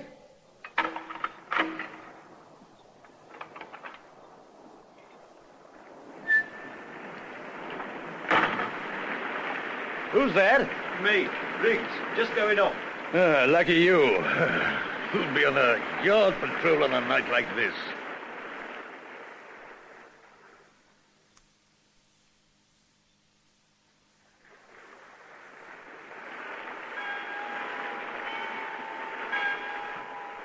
One o'clock.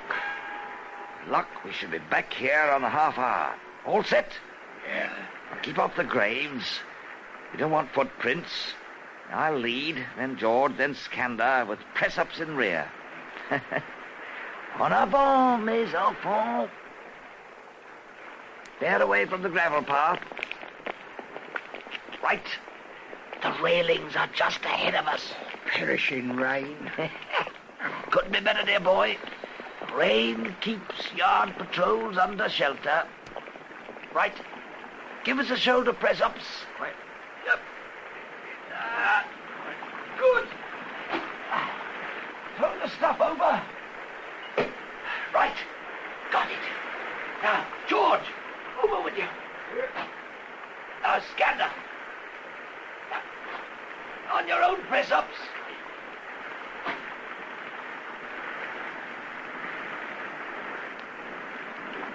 Good. Now follow me. Don't worry about the dogs.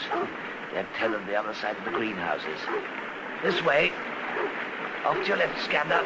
Okay. Go with the press-ups. Ladders should be lying along that dark building ahead there. Follow me, George. Right where they should be. That's right. Fine. Right by this angle of the wall. Remember that, you others, in case we get separated in the yard on the way back. Over the top, and the best of flying luck.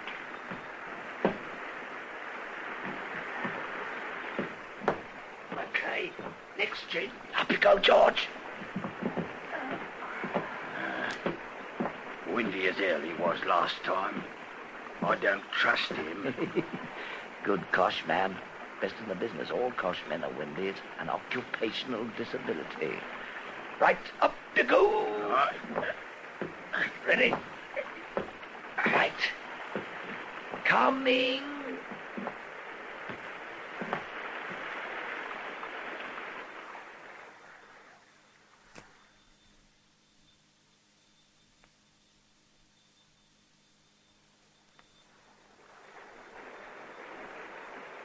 Splendid. We're well up to time. That black bulky ahead of us is the metal shop. The exercise yard is the other side. Now we've got to cross that. Right. Lead on. Hold it. That's right. Round the corner of the building. That's it. Got it. Quite steadily, you others. That'll be the yard patrol. He reports to the gate office every hour. Just as I said. Yeah, look, make it for the boiler house. Shh. Coming this way. Cough him when he gets here, George. First time. No mistake.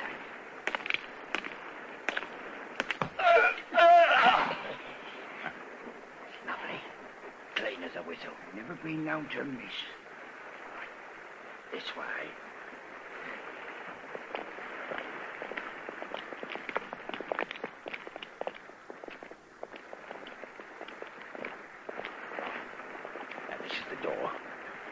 Give us the key, Nigel. And keep your fingers crossed. Bang on, first time. That could drop a key making, that. Tricky part now. If he's at the central desk, his back will be towards us. But if he turns... He's there. phone on his right. Alarm switch in front of him. He mustn't get his hands on either. George, press ups. Quick run in. Don't get in each other's way. No! Who's there? Yeah. Ah, slide in. Under the desk. Right. Right, Skander. Eh? Which one? Well, the key on the end of his chain. It'll unlock the keyboard. Right, Nick. C block. Where are we? Oh, hurry. Hurry! Number. What the hell's the number again? 272, you fool. Stop it, chair. All right. Here we are. Which way? Stairs on the left, and straight up, the top landing. Now, this is it. 272.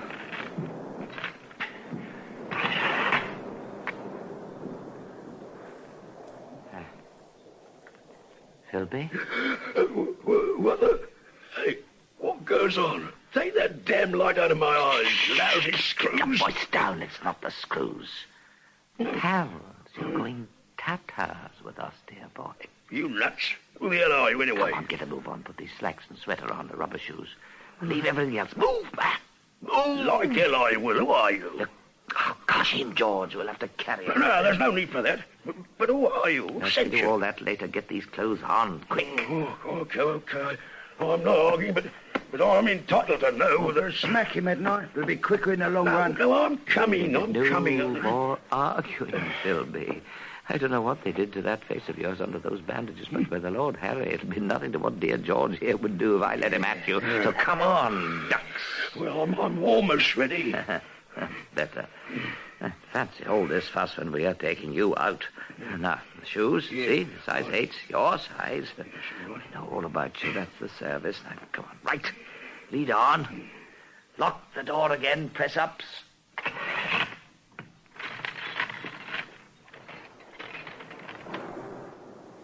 Now, down the stairs again, and we'll replace the key on its proper hook and lock the keyboard again, and they'll think the fairies did it.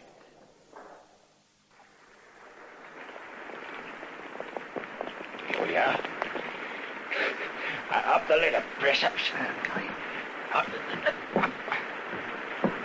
Now stay on the wall till we're all over. And then haul the ladder up. You next, Skander. Right. Then George. Then our friend. I'll come last.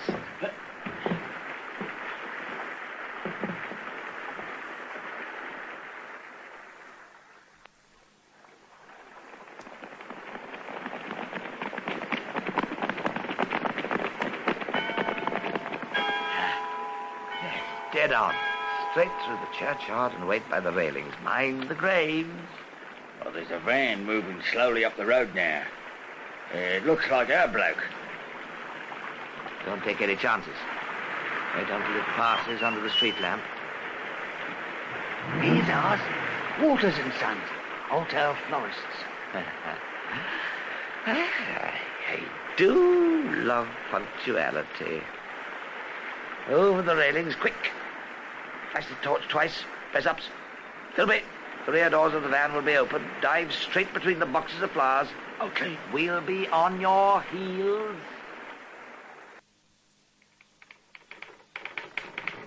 Good morning, Mr. Renton. Mr. Thrumbold is expecting you. Will you go straight in, please? Thank you. Thrumbold. Come in. I've been scared stiff. You usually are. But at least you must admit that I've been as good as my word. We sprung him. All those hints in the papers about super crime organizations and masterminds. They always say that. They love it. Where have you got him? Safely tucked away in a cellar in Covent Garden. Is he in a reasonable frame of mind? He's not in any frame of mind at all at the moment. They doped him as soon as they got him over the wall, and he's still out. So what's the next move? A straight proposition to him when he surfaces. He tells us where the stuff is, and he gets his full cut, false passport, and a safe passage to South America for himself and his wife. Can all that be arranged without further risk to ourselves? I haven't the faintest intention of testing the theory. All I'm interested in is the recovery of those diamonds. And I'm damn certain that that's all you're interested in also. But if you cheated him, he'd split on us if only for revenge. Who are you trying to kid, Thrumbold? Me or yourself? You know darn well what I mean. No, I'll have nothing to do with murder. You needn't. Your hands can retain their lily-white purity. The organization which got him out is willing to handle it for us. For a straight 100,000. What?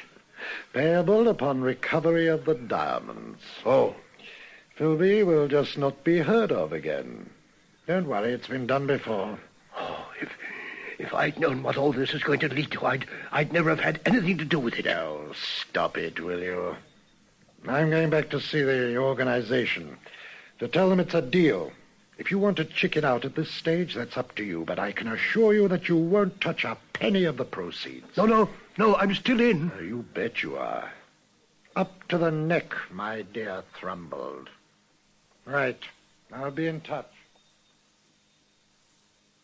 So, there you are, Philby, my old dear. Oh, you again. Normally, this would be where I'd be bowing out of the deal, but the principal is so delighted by the way my little band of rascals has handled things so far that he's asked me to continue negotiations on his behalf. Oh, is he? Yes, you tell us where the ice is stashed, and you'll be out of the country, £50,000 up within 48 hours, with your ever-loving and chickabiddies close on your tail. What about it? What guarantee have I got? Nary a guarantee, Ducks, beyond the word of a gentleman. This gentleman, but you've got some pretty beastly alternatives, though we won't go into those at the moment. I'll only tell him. Who? Him.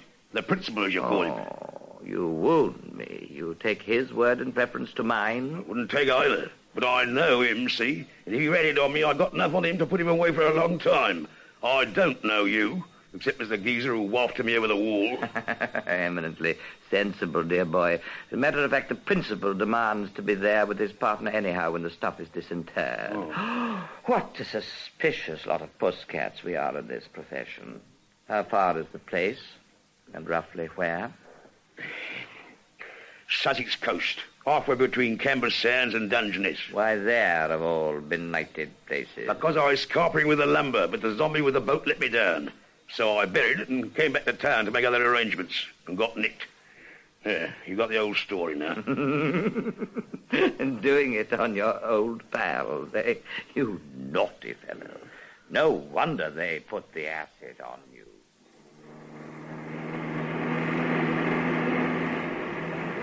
Turn off. Should be somewhere near here. Slow down a little, Scander. Just a bit down on the left. Then there's a long, lonely stretch between the Rye golf course and the gravel pits. There's a car pulled in ahead of us. This is where I told them to wait. But don't take chances. Flick your headlights twice as we pass, Scander. Right. 1, 2. All right. They've answered. And they're following.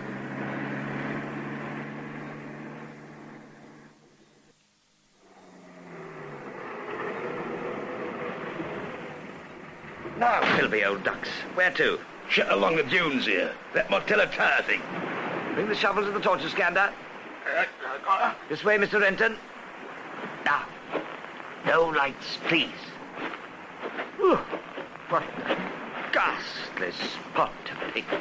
The abomination, desolation. Right! You're surrounded! What's going on? What are you going to do, yeah? Handcuff that one, Constable. Handcuff the lot. Then get him in the car. Get him in there. Unless you want to trudge around here, all. Sergeant Wimbush, you all right? I will be, when I get this flipping plaster and go off my face. My whiskers are going through it. You mean you're not... Philby, you... No, Nigel. Language.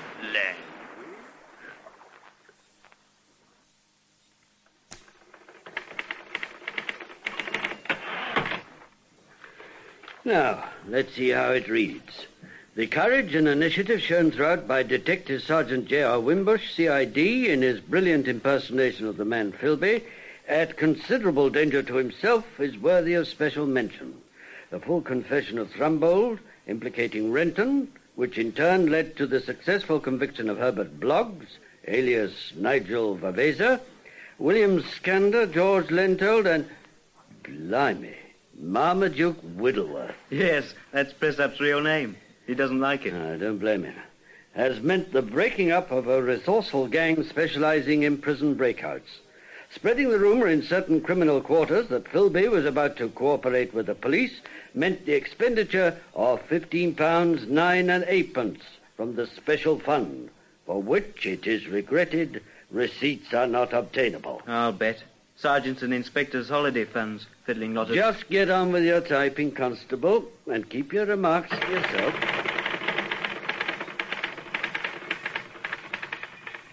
In The Stakeout by Barclay Mather, the part of Nigel was played by Alan McClelland, Scander by Bruce Beebe, George by Ronald Herdman, Renton Harold Casket, Thrumbold Walter Fitzgerald, Press-Ups Frank Henderson, Philby Geoffrey Winkett, Briggs Leroy Lingwood, Binacre Alan Dudley, and Simpson Humphrey Morton. Other parts were played by Mary Grimes and James Thomason. The play was produced by Martin C. Webster. The following episode is called Just a Detail, and is the fourth play in the Bounce Back series.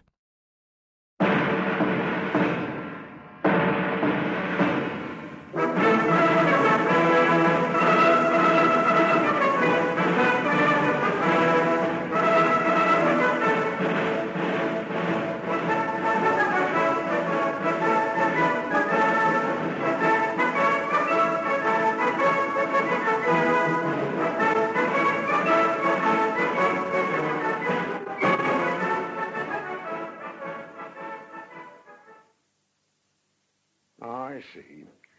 So a battalion of troops draws 40,000 quid on payday. Lovely.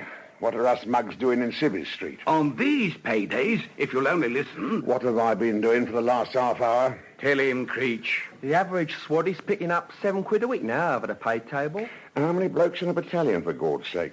A few thousand? About 800 at full strength. Well, somebody's arithmetic is on the blink. I only make that 5,600.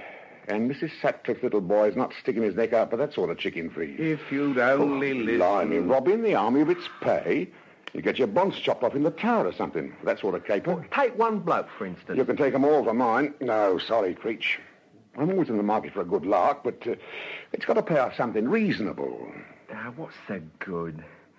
Well, tar for bringing us along, Falder, but Sutcliffe, he obviously ain't interested. Will you listen to the bloke, Sutcliffe? Go on, Creech.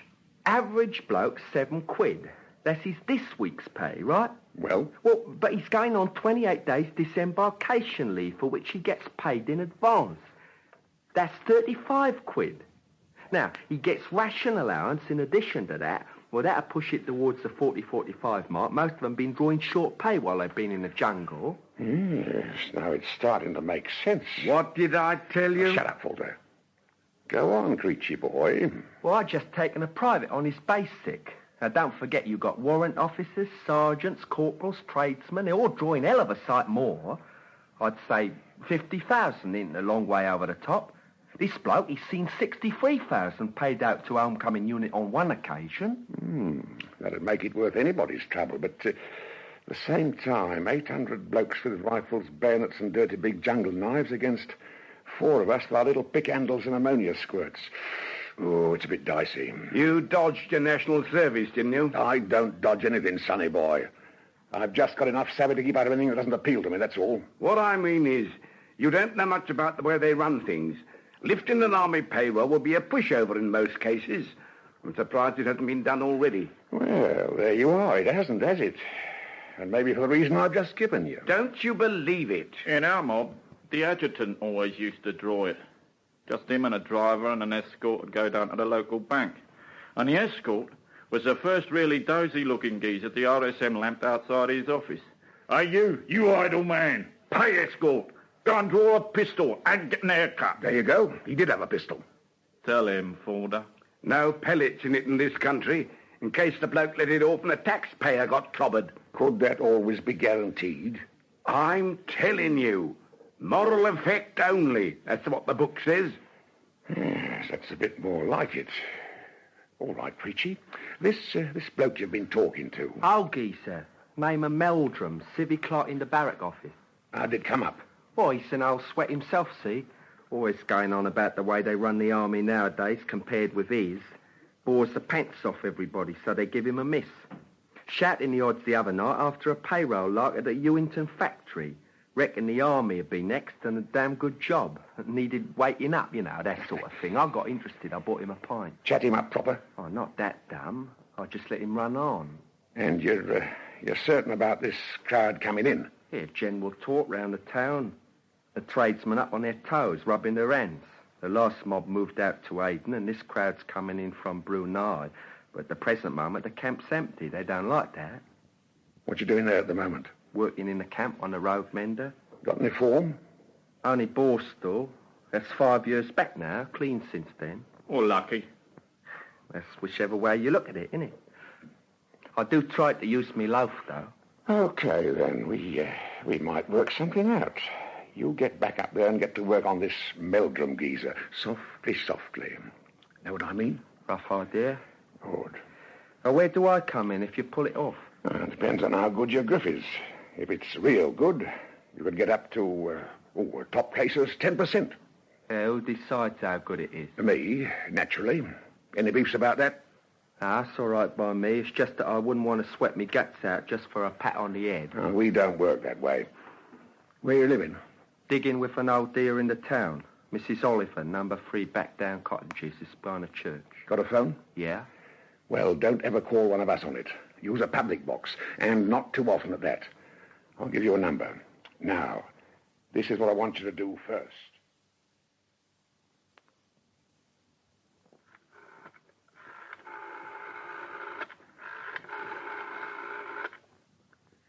Trunk call, please.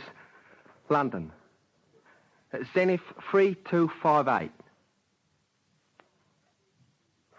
1 and 9. Right.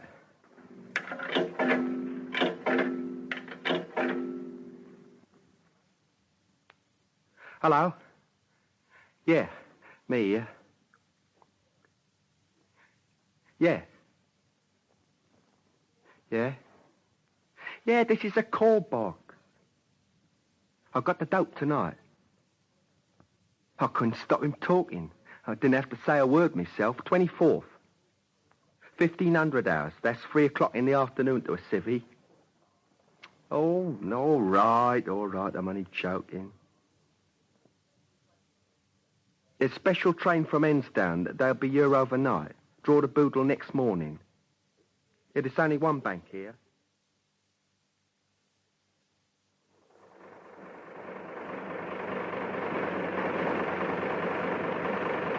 Hi, Mr. Meldrum. Big stuff, eh? They supply you with that Land Rover? Like hell. I don't even get upkeep allowance from the old push bike. Nah, this is just another buckseat job shoved at me. Had to draw it from ordnance for the new mob. Coming by air, and they don't have their own transport with them. Service with a smile, eh? Don't make me laugh. I'll probably get my ears chewed off by the old man because it isn't a staff car. That all the transport they get? Until they draw their own. But that won't be until they all get back off leave. Meantime, I'll have to do chauffeur to the advanced party officers. Always poor bloody Meldrum, and no overtime.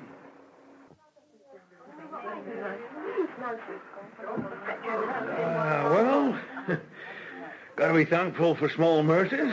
Uh-huh. Well, won't get much peace in the old pub here after next week.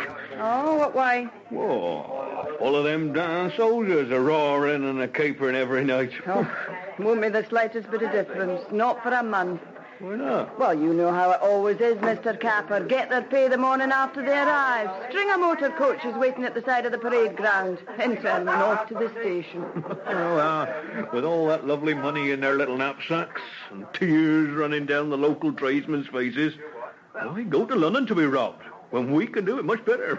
That's not funny. No, but it's true enough, though, isn't it?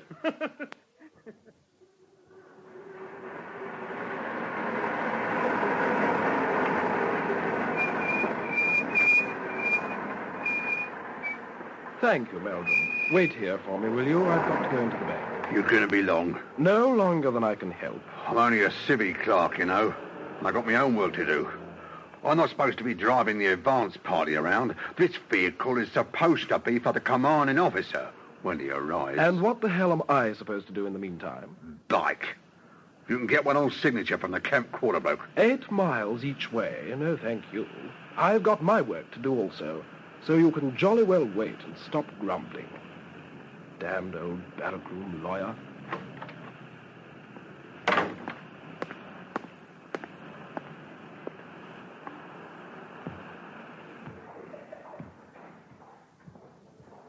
Good morning. Good morning. Can I see the manager, please? What's the name, please? Lieutenant Partington.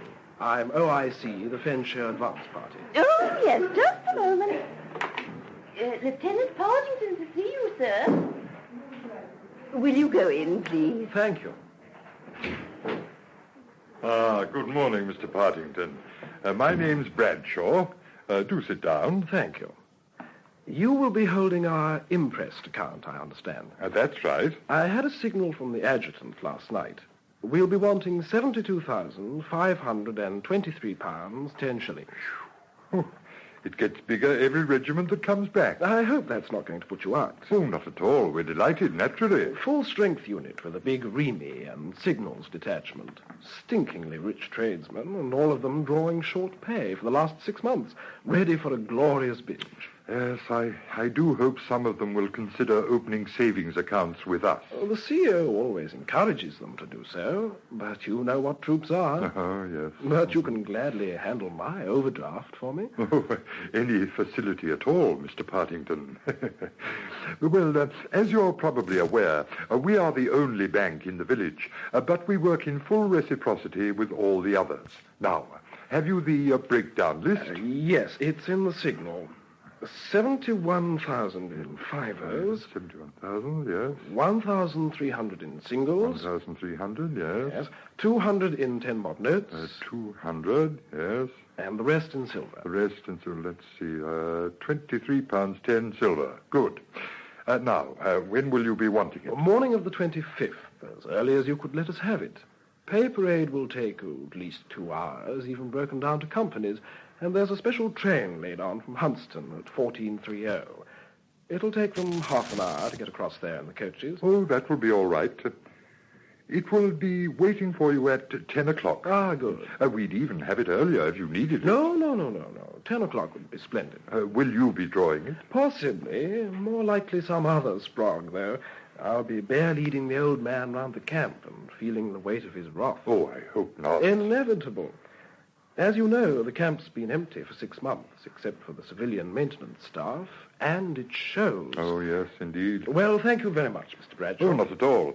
I can't tell you how delighted I personally am to have you here.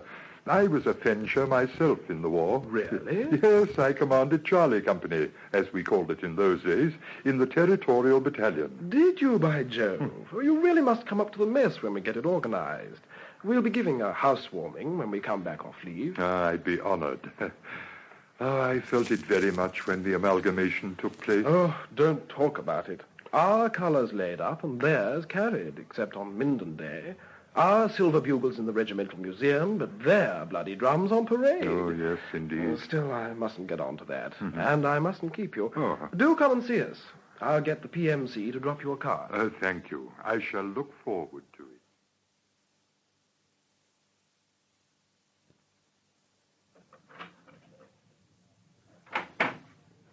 Hello, Briggs.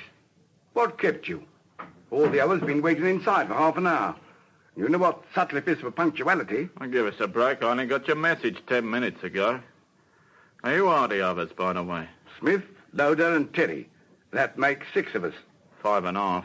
What the hell does he want that la-di-da creep Loader in for? You'll see. Biggsy boy, this one's a Lulu. The best yet. Come on.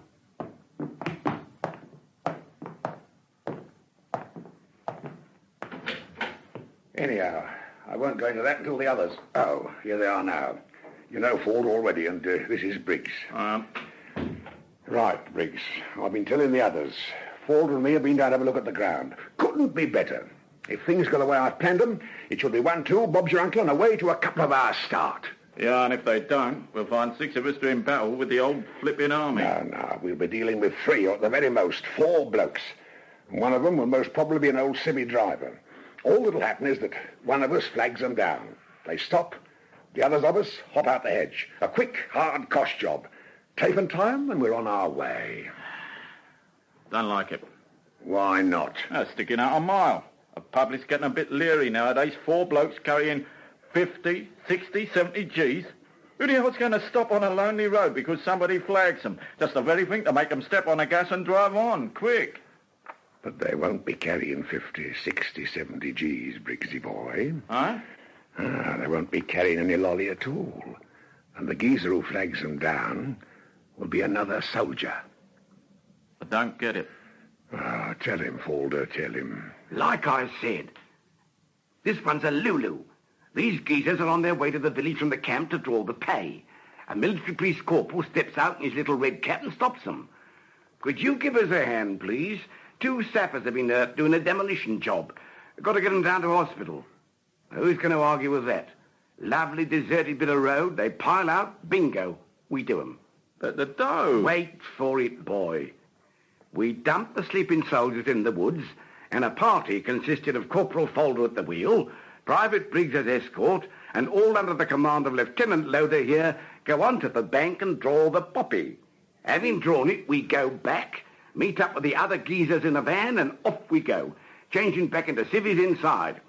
With anything like luck, it'll be hours before they find the real blokes, hours longer before they find the rover, and we'll be back safe in the smoke. Yeah, but the geezers at the bank. Well, what about them? Well, you mean to say they're going to hand it over to blokes they don't know? But they do know them. They know them as honest soldier boys who've just arrived in, under a nice, polite young officer. They're expecting them, for God's sake. Uniforms? Dead simple. We're getting them now. All the battle dress in the world in army surplus stores. They don't wear battle dress now. Fancy kit, like on officers. Blokes coming back by air from overseas do, till they get kitted out proper this side. Badges? Collector's items. Shopping Strand does nothing else. That's the point there, Falder. I don't want nobody going in and buying a fistful of Fencher badges. The police will be checking afterwards, and it could be a lead back. Don't worry. I'll be looking after that. I'll ask for something else. Big box of assorted cap badges on the counter. Help yourself. The only thing that had me stumped for a time was the red top for the military copper's hat. But Millie's made me one. And Loader's doing the officer. Question is, can he? Nothing particularly difficult about that, old boy. For a bloke who didn't take his GCE in Dartmoor. You trying to be funny? No. Are you? All right. Cut it out, both of you. Any more questions, Briggs? Well, I suppose it could work out. It will work out. Providing all your info is correct. It is correct. I tell you, this is the best case job I ever tackled. If everybody's on the ball, it can't go wrong. Better than swinging a lump of lead pipe in a broad daylight in a street full of people. This is a crafty one. All right, then. There are no more beefs. Suppose we get on with the details. I've got a map here. I want you all to have a good gander at it.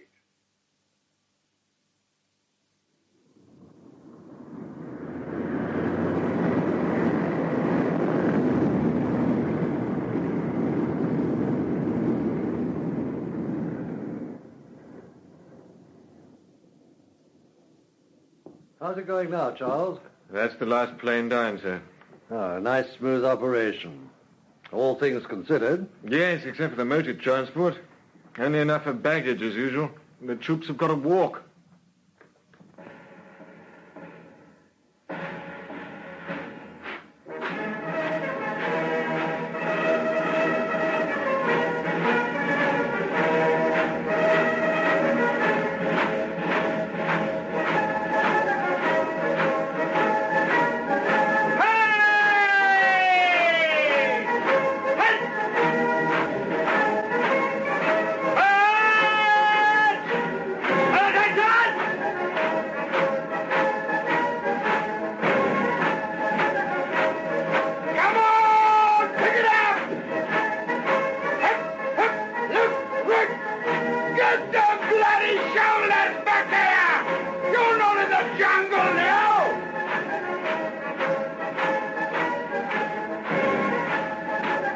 I want a good impression in this new camp.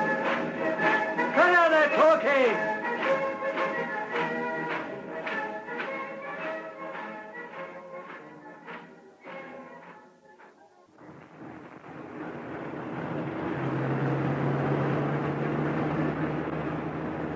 Not far now. We're well on time. How are the others in the back? Smoking too damn much. I can smell it from here. Dead giveaway if we had to stop suddenly somewhere. We won't. Good van, this. Where'd it come from? Teddy knocked it off in Camden Town. Quick job. 2 coats of black paint and duff number plates. All in half a day. A forestry turn-off coming up now. Right. Okay. We're far enough off the road here.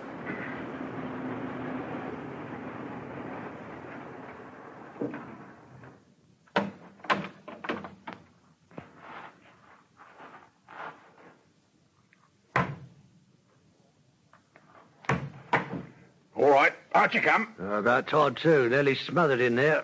Where the hell are we, anyhow? Keep your voices down. We're not far off the road. All right, change into them uniforms. Okay, Oh, my legs are cramped. Falder wants to have a good look at you when you're dressed.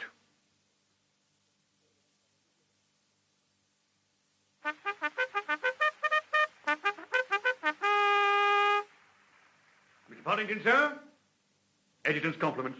Oh, hell, what does he want? Oh, there you are, Peter. Rough time, old boy. You can say that again. The old man seems to hold me personally responsible for the state of this camp. You ought to have seen it when we arrived. I reckon 12 blokes have done wonders. We worked like coolies. Oh, don't worry. Actually, he's rather pleased about things in general. Anyway, here's a chance to dodge the asparagus for a time. You know the bank, so you'd better go and draw the pay. Here's the impress check. Oh, good. If I don't come back, you'll know I've skipped the south of France. Can I have the Land Rover? Unless you feel like carrying 70-odd thousand quid on your head. Only damned vehicle we've got. What about the driver? That's that old civilian Meldrum. Look, can I have the orderly as escort? Most of the troops are in fatigues, and damned scruffy ones at that. Oh, yes, that'll be all right. Orderly, compliments to the quartermaster. Draw my pistol and one for yourself. Yes, sir. Pay escort. Get a move on. Yes, sir.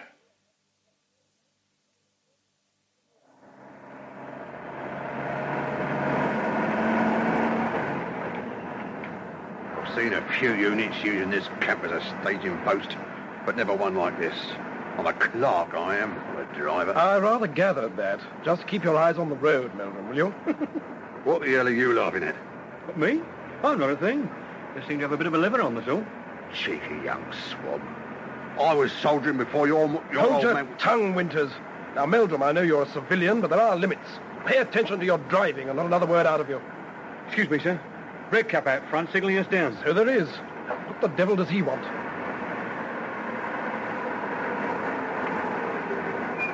Yes, Corporal? Sorry to trouble you, sir. There's been a nasty accident. Where? Just through the trees here, sir. Some sappers. Looked as if a demolition charge was prematured. I happened to be passing on my motor-bicycle and heard it. I went to investigate and... Come on, Winters. Very good, Follow me. Right up.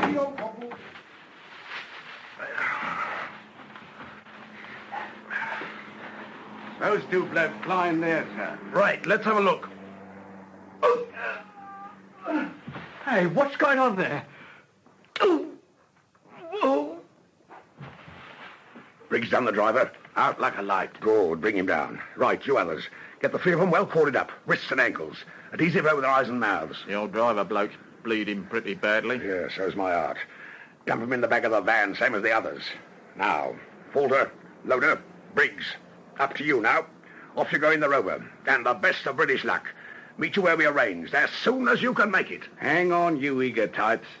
Search the officer first. He should be carrying a check. And Briggs and Loader will be needing those pistols. Truth, I was forgetting. Just as well someone was remembering, wasn't it? Blimey. Look at this. £72,523.10. Ooh. Look, keep it dark from the others. I'm going to say it was 50,000. It'll be in the papers. We'll have split and scarpered by the time they see him. Besides, we all know what flipping lies the papers tell. Okay, off you go.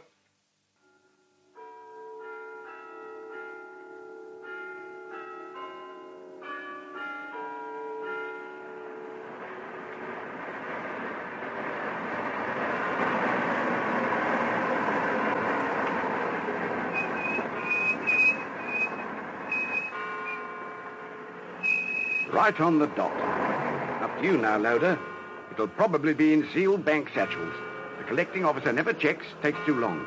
They'll ask you to sign. You'll call Briggs in to help you carry them out. Now put over the officer and gent stuff real pucker. Don't worry about that part of it, old boy. It comes natural.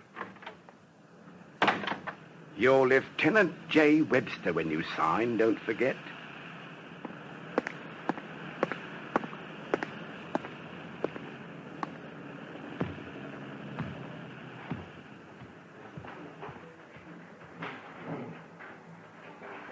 Good morning. Right on opening time. Will you go through, please? Mr. Bradshaw is in his office. Thank you. Wonderful morning, isn't it? Oh, I'm so glad. After all that lovely sun you must have had out there. Good morning. Oh, I was half expecting Mr. Partington again. He was detained. This is Mr. Renton, my cashier. Pleased to meet you. All ready for you. 4 satchels. Splendid. Here's the check. Yes, that's in order. Now, will you sign this pro forma? Here and here. Yes, all correct, I assure you. Mr. Renton and I checked each other. And, of course, the bank accepts responsibility if it isn't. Examine the seals, please. Oh, they look okie-doke to me, I'm sure. Right, I'll call my man in to help me with them. Yes, by all means.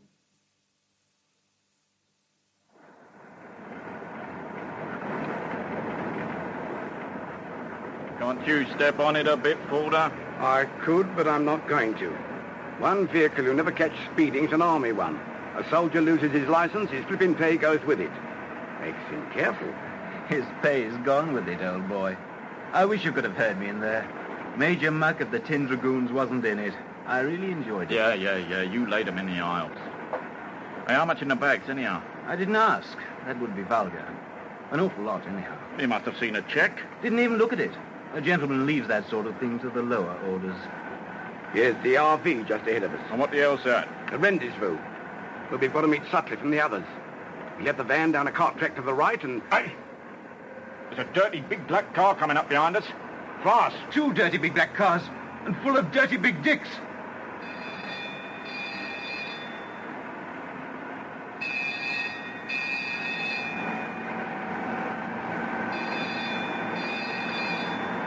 This is the police. Stop or we'll ram you. Now pull over to the side. This is the police here. Come on, pull over.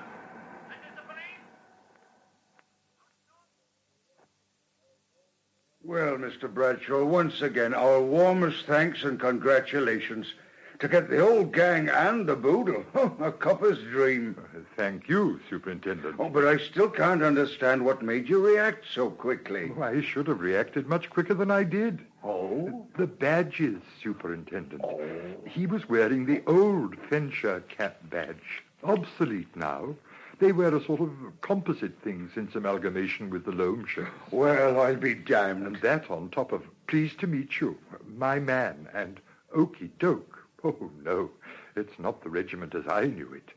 They were no sooner back in their Land Rover than I was 999ing on the telephone for dear life.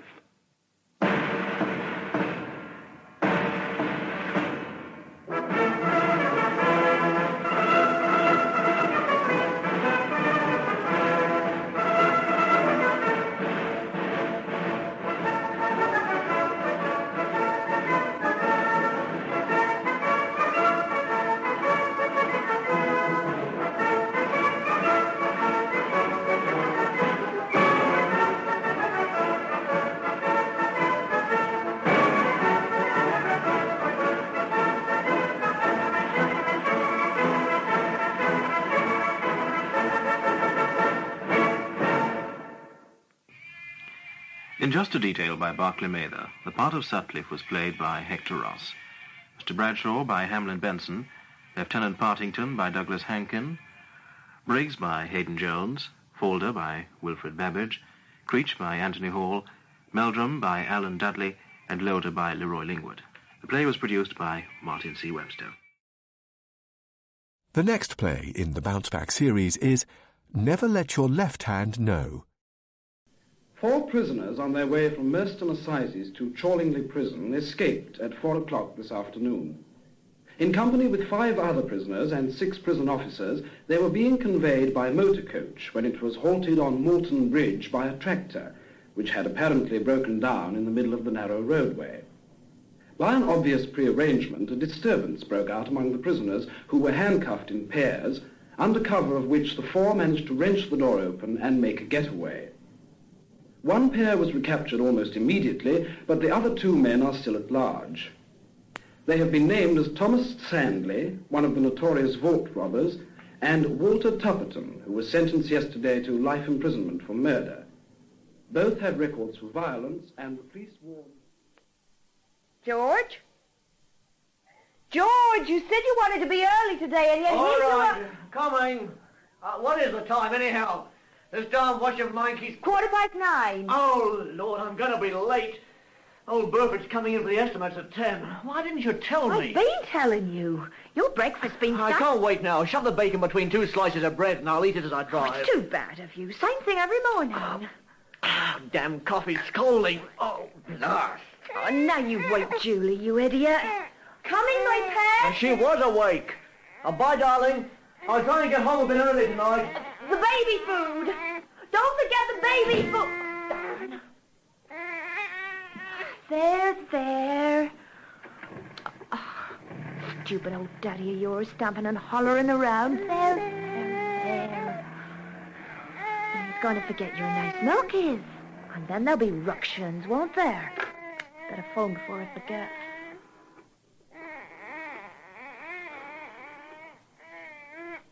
Hello?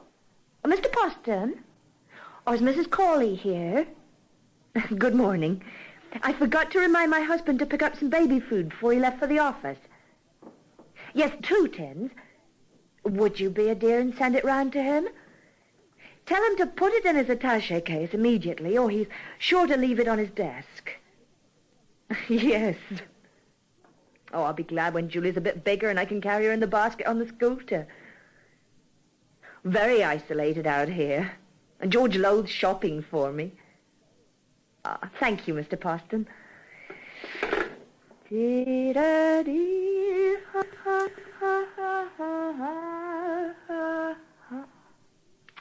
Oh, lovely. She's dropped off again. I'll get my breakfast now.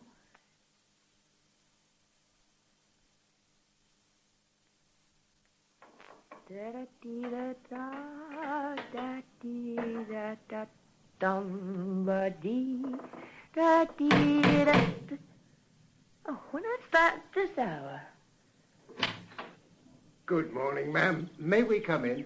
Who are you? The name is Gog, ma'am, and this is my friend Magog.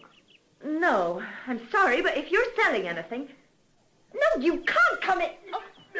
What do you think you're doing? Get out. Get out this instant. Shut up, you silly bitch. Keep your mouth closed and you won't get hurt.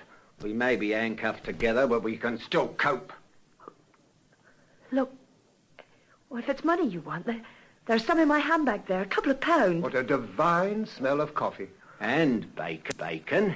Here, give us your wrist, just in case you get ideas about scarpering. Leave me alone.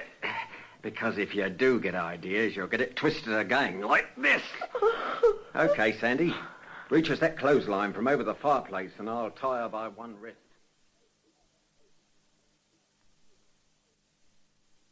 In the 10 o'clock news. The 2 escaped prisoners are still at large. The search has now been concentrated in the Pellinghurst area, where the pilot of the helicopter, which is assisting the police, reported seeing 2 men running across a field and into some woods. It is presumed that they have managed to rid themselves of the handcuffs linking them together, as some little separated them. Motorists in this region are warned not to give lifts and to report anything suspicious at the next police check they come to. In Amsterdam today... Pellinghurst. Hats off to the two blokes. That's leading them the other way. Lovely. It might be a trap to give us a sense of false security. We must still play it crafty. I wish he was right about the damned handcuffs, though. Hey, gorgeous. Your old man got any decent files and exors? Ask him yourself. He'll be back soon. Yeah, we heard him. Bye, darling. I'll try and be home early tonight. What do you think we picked this drum for? 3 miles from nowhere, up a lane over the moors. Tailor-made it is. If your husband has any such tools, my dear, I'd advise you to find them for us. The sooner we get rid of this embarrassing jewellery, the sooner you'll get rid of us. All the tools are in the garage. And wouldn't you love to go and get them for us, on your own? Come on, we'll all go together. Let's have a shufty outside first. Dead clear. Come on.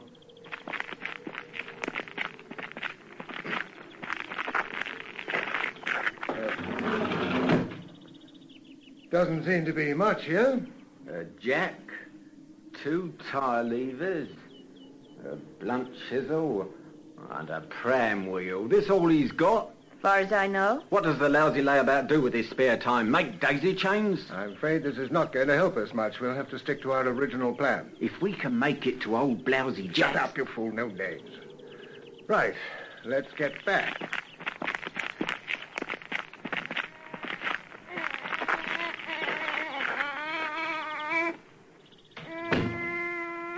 My baby.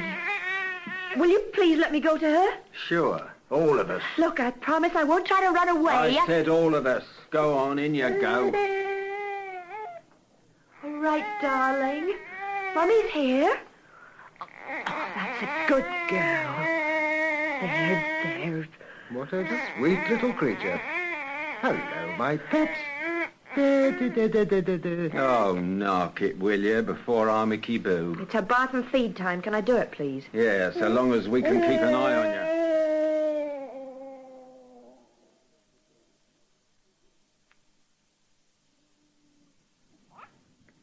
That young bloke, this girl's husband, nice standy little minivan he was driving. Now, he'll be home later. Look out! Away from the window. What is it? Out there in the lane, 2 coppers. I saw them pass the gap in the hedge. Well, come on. What are we waiting for? Out the back way, quick. Don't be a fool. They'll see us. Keep your head. They're coming through the gate. Into the bathroom, quick. Listen. There are 2 policemen coming up to the door. Get rid of them. We'll be in the sitting room with the baby. If they come in, that's it. This man's already doing life for murder. There's nothing more they could do to him. No, I'll do anything. Don't. Up to you. Keep them out. Say you're having a bath. Please. Get through there, you little fool, but don't open. Talk to them through the door. Yes, all right.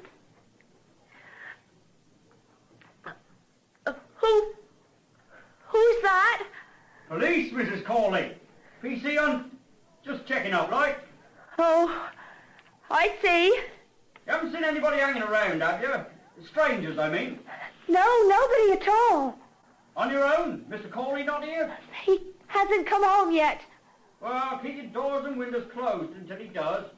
Nothing to be frightened of, but best be on the safe side in a lonely place like this. Yes, of course. Okay, then. We'll be pushing on. Oh, could we trouble you for a drink of water? Would you mind taking it from the well out there? I'm sorry, but I was just getting into a bath. Oh, well, won't trouble you then. Afternoon, ma'am. Good afternoon. If you do see anybody out here that you don't know, just give the exchange a ring, will you? They'll know what to do. Yes, I'll do that.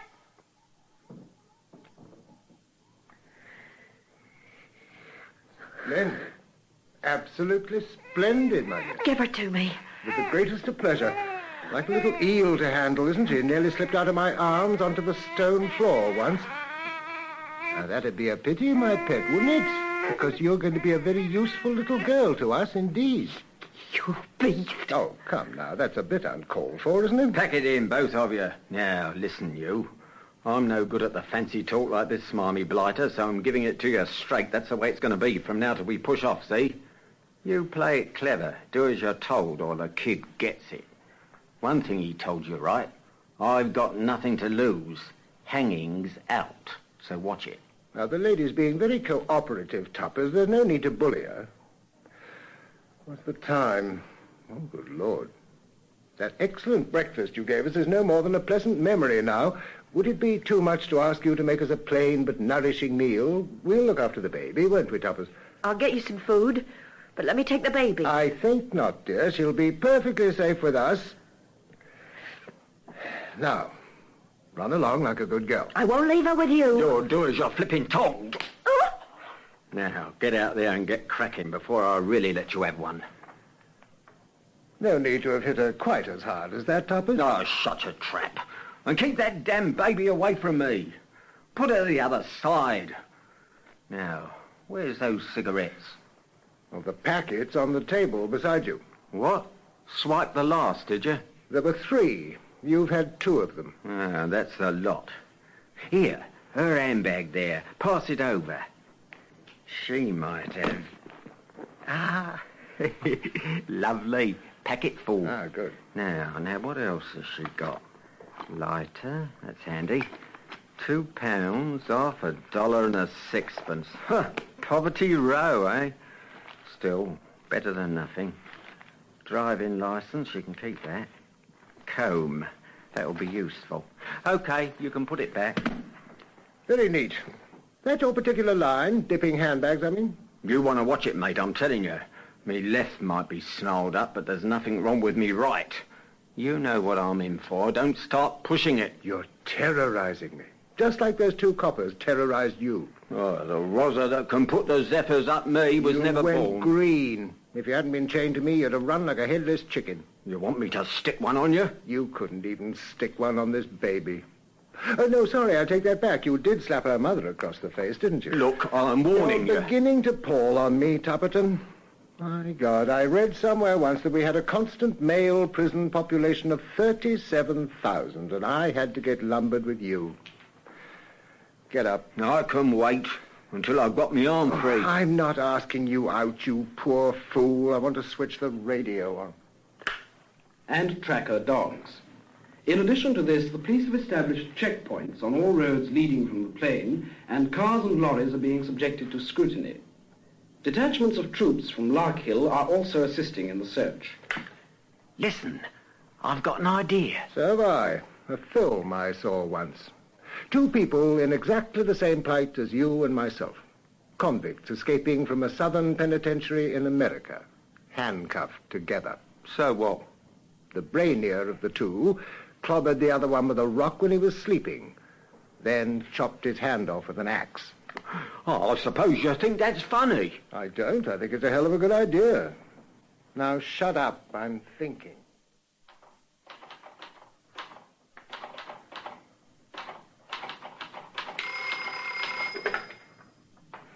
Forty Police, Sergeant Withers.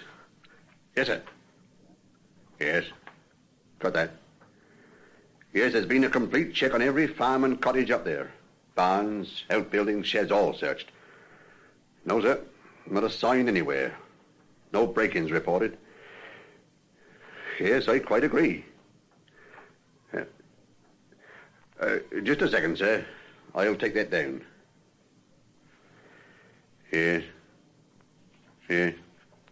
Understood. Yeah. Yes, I can reach them all on the set, less one post. I can send PC Hunt up there on his bike. He's the only one in by myself. He's been on 16 hours, but he's young, and it's all coppering.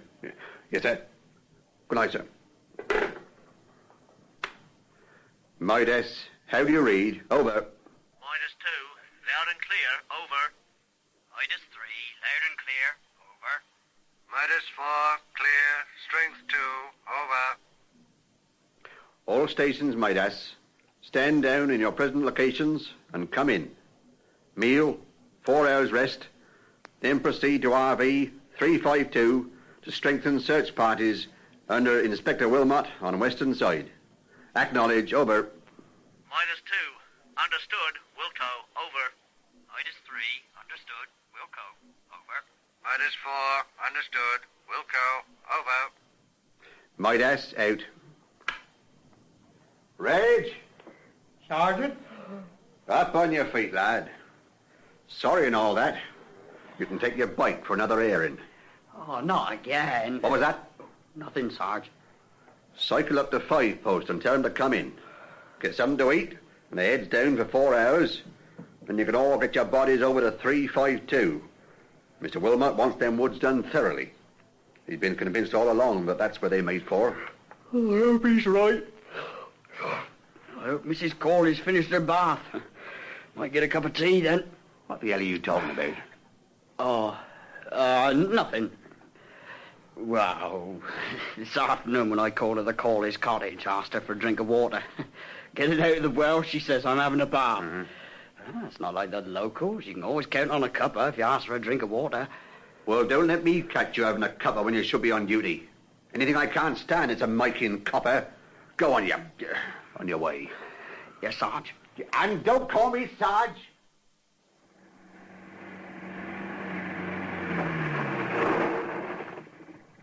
Hello? Who's that? Police. Anything wrong? Oh, it's you, Reg, is it? No, nothing wrong, Mr. Corley.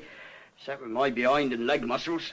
Wouldn't mind swapping my old bike for your van, I wouldn't. Of course. You're after those escape blokes, aren't you? Yeah.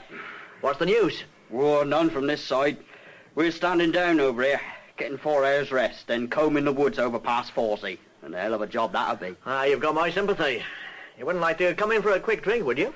On duty, sir. Oh, blimey, that's a new one from you, Reg. Between you and me, I'd love one. But I got to go and stand the last patrol down. And if they thought I'd been miking on the way up, old Sergeant wouldn't half create, he wouldn't. Up to you, of course, but you're welcome. More than welcome. My old woman's going to start creating when I get in for being late. You might draw some of it off me. I'd like to, I would. Still, better not risk it, though. Those blokes are pretty cheesed off up there, they are. 18 hours of it. Sooner they're back at station, the better they'll like it. Now, look, I'll give you all a drink on the way back, if you like. Oh, no, I've got a patrol car up there. They can put this damn bike on top and we'll all go down in style along the main road. Thanks all the same, though. Good night, Mr. Corley. Good night, Reg.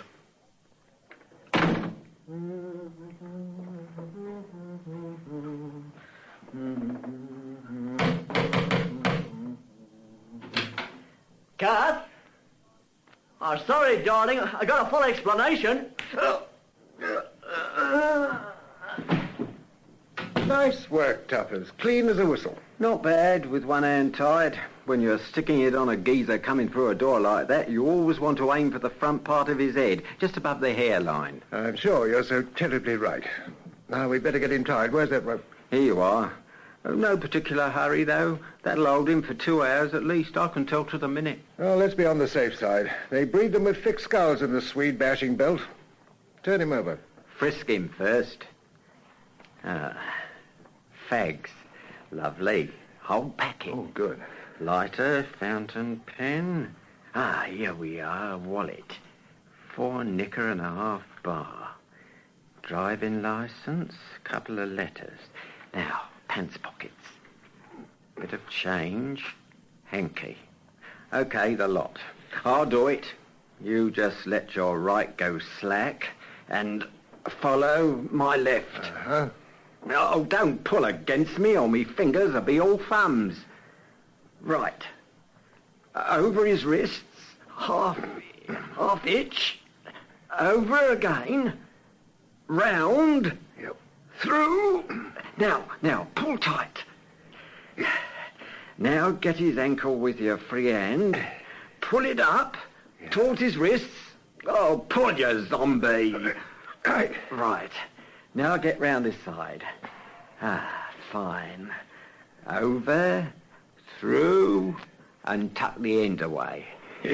Couldn't do a turkey better at Smithfield. Now, his hanky. Roll it. Right. Shove it between his teeth. Loosen his tie. Now, hold the hanky in place with it. Right, he's done. Well, you're an artist. Now, to get him to his ever-loving. Yeah.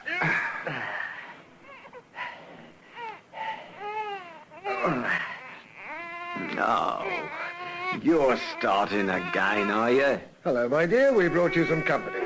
No, there's no need to look so terrified. He's just tied up like you. He's had a little tap on the head, but he'll come round before long. I'm afraid you won't be able to talk to each other, as of course we'll have to leave your gags in case you raise a shindig after we've gone. If you're sensible, you'll just lie quiet until somebody comes along and releases you, by which time we'll have gone our way and this will all seem like a nasty dream. Good night, my dear, and thank you for your charming hospitality today. I'm sorry we couldn't stay longer. Switch the light out, Tuppence.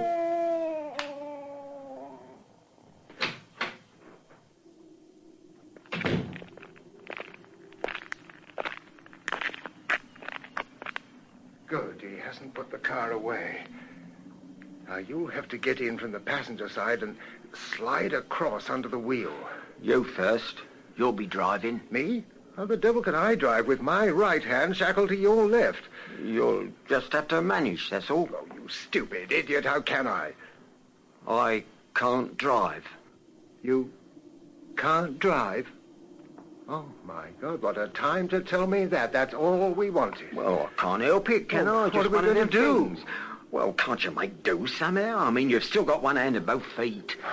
Steer and change gear with my left, my right hand cocked in the air across my chest. Going through traffic, always the possibility of being stopped. Oh, just try to use such vestigial traces of brain as you might have in that brutish little cranium of yours, will you? No call to be insulted. Oh, shut up. Oh, nothing for it. The girl will have to drive, that's all. And if she stops in front of the first Rosa station and toots, what do we do then? Or strangle her blasted baby. That's something you could possibly manage, providing the baby didn't put up too much of a struggle. Maybe you've got an idea there. That's right. You and me in the back with the kid, and nothing happens to it so long as she does what she's told. Which leaves us with a disposal problem when we ditch the van. Clobber her, tie her up and leave her in the back. What's so hard about that? Brilliant, my dear Tuppence. A natural solution for you. Well, don't stand there like a log. Let's go and get her. Here we are, back again, my dear. A slight change of plan. We find we'll have to call upon your services as chauffeurs. Now, listen to me. Be a good girl and nothing at all will happen to you. You just have to drive, that's all. Take the gag out, Tupperton. Yeah.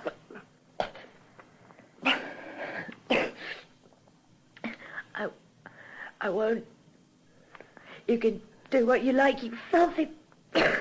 filthy beast. I won't, I tell you. All right, then. Have it your own way. We can manage without you at a pinch, but we still need a hostage.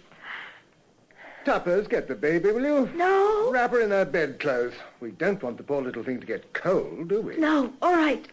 I'll come.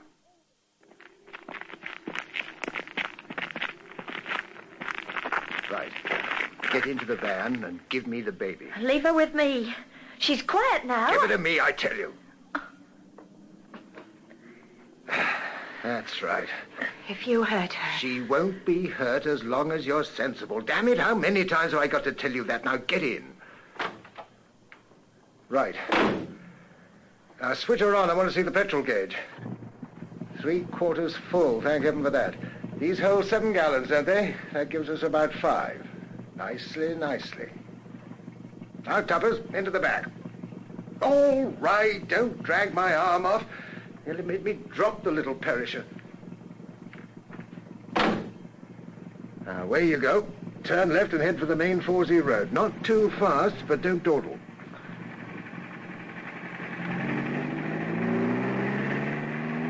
Oh, I thought we was never going to get away. How's it going, Nursey? I can stand most things, Tupperton, but not your elephantine humour. Only asking. Well, don't. Shut your mouth and give me a cigarette. Coming over. Give me a bit of me arm back and I'll light it for you. Don't smoke in there. The faster your sparks blow into the baby's face. You just pay attention to your driving, gorgeous. Ah, the little nipper's fine. Loves her old unky-wunky sandy-wandy, don't you, ducks? Why don't you just quietly die, Tupperton? Why don't you go I suppose the short answer is that you couldn't do anything quietly, you poor benighted sottish oaf. You want to watch it, I'm telling you. Oh, shut up. What are you doing to her? I'm not doing anything to her. You must be. She only cries like that when she's in pain. All right, then. She's got a bellyache. Babies do get them, you know? Give give her to me. Then you'll slip out and make a run for it while we lumber after you like the Siamese twins. Not likely. Get going. I won't move from here until you let me have her. Weren't you? Well, I didn't want to do this, but you're forcing my hand. Tupperton, take this child and really make the little horror yowl. Hey, something's coming up behind us. Drive on, I tell you. Or the baby. I'll do it, I tell you. I'll do it. You all right? If they come over, the kid's for it. It's for it, I'm telling you. I've got nothing to lose, I'm telling you. Hey, I said, are you all right? Yes. Yes, I'm all right, thanks. We just stopped for a breather. Okay. Good night. Good night. Don't take a risk like that again, my girl. Next time it may be too late and you'll only have yourself to blame. Now get moving. Let me have her. Oh, let me have her just for a moment. I'll get her quietened down. I said get moving. The sooner we get to where we're going, the sooner you'll be shot of us. Go on, or I'll hand her over to Tupperton.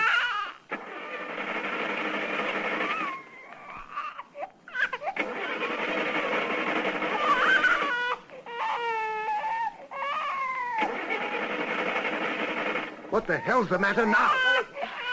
Sometimes does this when you stop suddenly. It would, wouldn't it? Come on, Stanley, you're supposed to be the blasted expert. Do something. There's more cars coming up. Stop that, you silly bitch. The damn battery's nearly flat anyway. The starter motor. The drive sometimes won't slip along the shaft. It has to be pushed with a spanner. Well, get out and push it then. The toolkit is beside you by the wheel arch.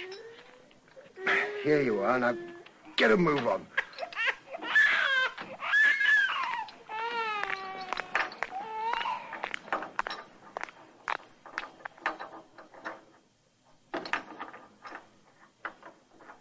What the hell's happening there? I've found the trouble, but I can't shift the cog thing along. My husband always does it. Oh, for heaven's sake.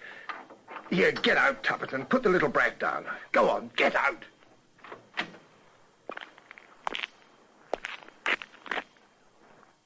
Right, show me. There. You can't see, you've got to feel. The end of the spanner's on it now. You've got to push hard against the spring. I'll have to do it with my left. Give it to me. Now. Oh, my God. God, she slammed the bonnet on my wrist. My God. Drag it out. Drag it out. We'll have to run for it. There's a car coming. The car is jammed up and stop pulling me. Drag it out. Drag it out. What's the trouble? Oh, help me, please. Help me. What's wrong, miss? Oh, my God. Here, quick.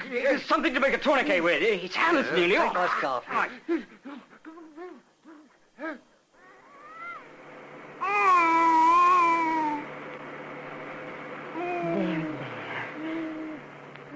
Soon be home now, my pet. Silly man, making all that noise and frightening Mummy's Julie.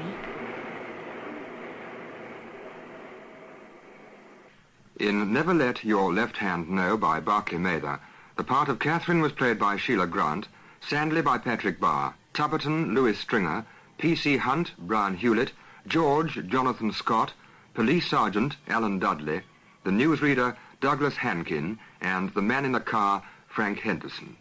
The play was produced by Martin C. Webster.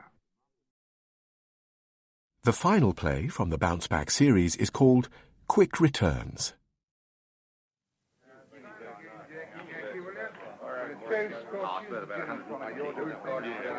Hello there, Blevins. Did you see him? I saw him. What did he say? What did you expect him to say? I'm asking you. Fine. Then I'll tell you. He said you were the dirtiest, slimiest, crookedest son of a bitch that ever hit New Guinea, and... Never mind about that. I mean about the proposition. He didn't say anything about it. He just sighed. He did? Just like that? He did. That's another poor devil you've ruined. Just like that. What the hell are you moaning about? You'll get your fee. Here, give it you now. 2 quid. You couldn't even accord me the dignity of guineas, could you? Quids, guineas, dollars, or doubloons, it'll be all the same to you, my lad. Brady'll still get it over the bar. You're damn lucky to get anything at all. As a disbarred lawyer, you're not supposed to get a fee. Mr. Cronshaw, one lady, she asked for you. If it's one of the skins from Madam Eileen's, you can go and tell it all. No, boss. Proper lady. Huh. And she's out of her class in Brady's. What she want? She say business. Big business. She go your office, you know there. She come here. All right, tell her to come in. She no do that. Very proper lady. Wait on veranda. Yeah, for crying out. Here. Don't pinch my drink while I'm away, Blevins. Cheers.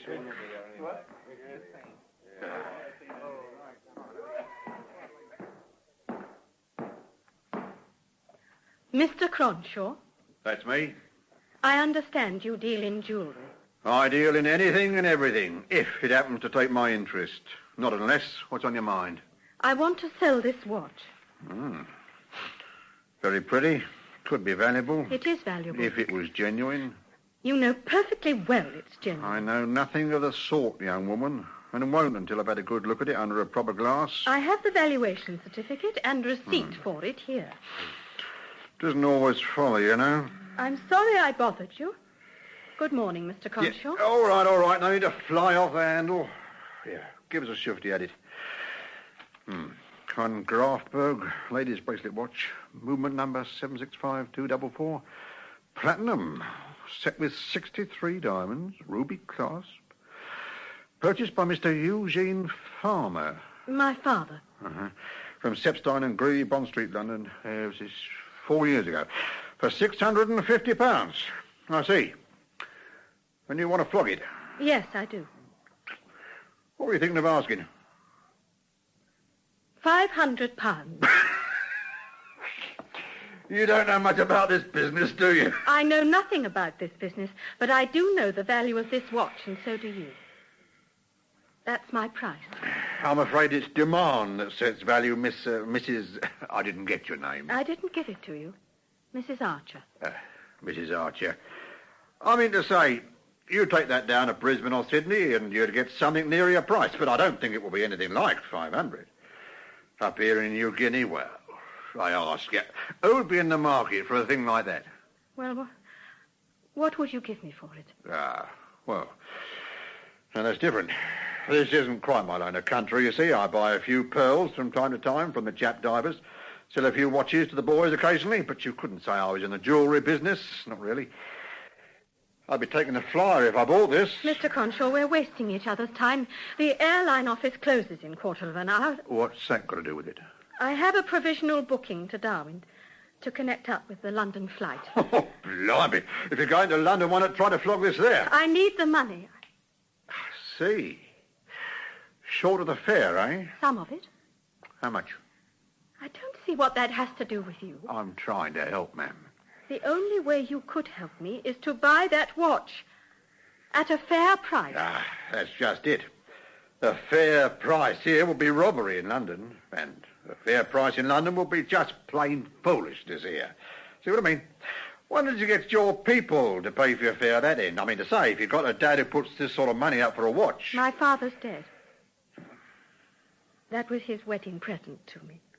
All the more reason why you shouldn't flog it here. But it's here that I need the money. Your husband? Up country. Fly River.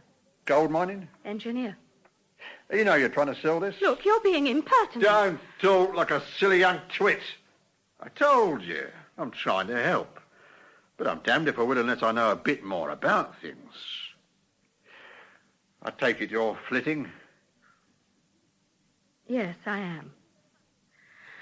When he recovers from his current drinking bout, he'll realize I've left and he'll come down here. He'll promise again and I'll go back again and then the whole ghastly business will start once more and Oh. You've been through the mill a bit, haven't you? So you're on the booze, eh? I mean real booze, not just getting a bit high with the boys of a Saturday night. He can't help it.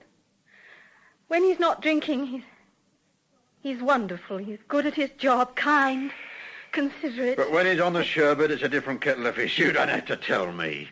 Oh, I've seen lots of decent young blokes go the same way out here. Maybe if you go home, you'll follow, and you can get him straightened out. Well, that's what I'm hoping. I can get a job. And your people can help. No, I have no people, not anymore. Oh, I'm sorry. No, I'm glad. This is my problem and his. Back in England, I know we can get things back onto the rails again. But not here. I think you're right. Okay. How much are you short of? For the fare, I mean. £43. You're darn lucky. I got exactly 100 here. And the banks are closed until Monday. I couldn't sell it for 100. It's everything I've got. Oh, who's asking you to sell it? I'll give you a loan. But why should you? You don't know me. Business, just plain business. I'll charge you interest on it, my oath I will. When you send me the money back, I'll mail your watch to you. Simple as that. I've heard about you. Oh, I'll bet you have. And nothing complimentary neither. I'm afraid you're right there. They ate my guts. Everybody on the whole island. And why? Because I could roll the lot of them up in bundles of a dozen and buy and sell them before breakfast. The lot! Don't these little tiddlers hate a successful man. But for what it's worth, I know different. Thank you, Mr. Cronshaw. Yeah. What's your full name? Anne Archer. And you're over 21? Oh, I should hope so. I've been married 4 years. Good. All right, then. Wait here a few minutes. My man of business is in there. I'll get him to draw up a form to make it legal. Won't take a couple of shakes.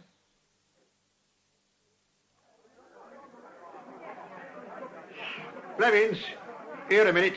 I want you. Ah, Mr. B. Cronshaw, eh? Well, you know what you can do, Cronshaw, old pal. Old pal, you can... Come here, you fool. Business. Business! Another quick juice for you? I'll even make it guineas this time. By the look of you, you drunk the last lot. What's the murky deal this time? Straight up and down. Jackie, get a sheet of paper. Okay, boss. Here you are, boss. Thanks. Now, Blevins, put a pen. Yeah. Right. Put this in concise legalese. I'm lending a Mrs. Anne Archer... Archer... the sum of £100 sterling at 2.5% per month. At 1 month, unredeemable. Huh? Got that? All this to do for a measly £2.10. Don't get it. Come on, get it down. On a watch. Yeah. Platinum, diamond and ruby. Grafberg, 765 244. 244. Yeah. In short, if she pays me the sum of £102.10 within 30 days, she gets the watch back. If she doesn't, it becomes my property.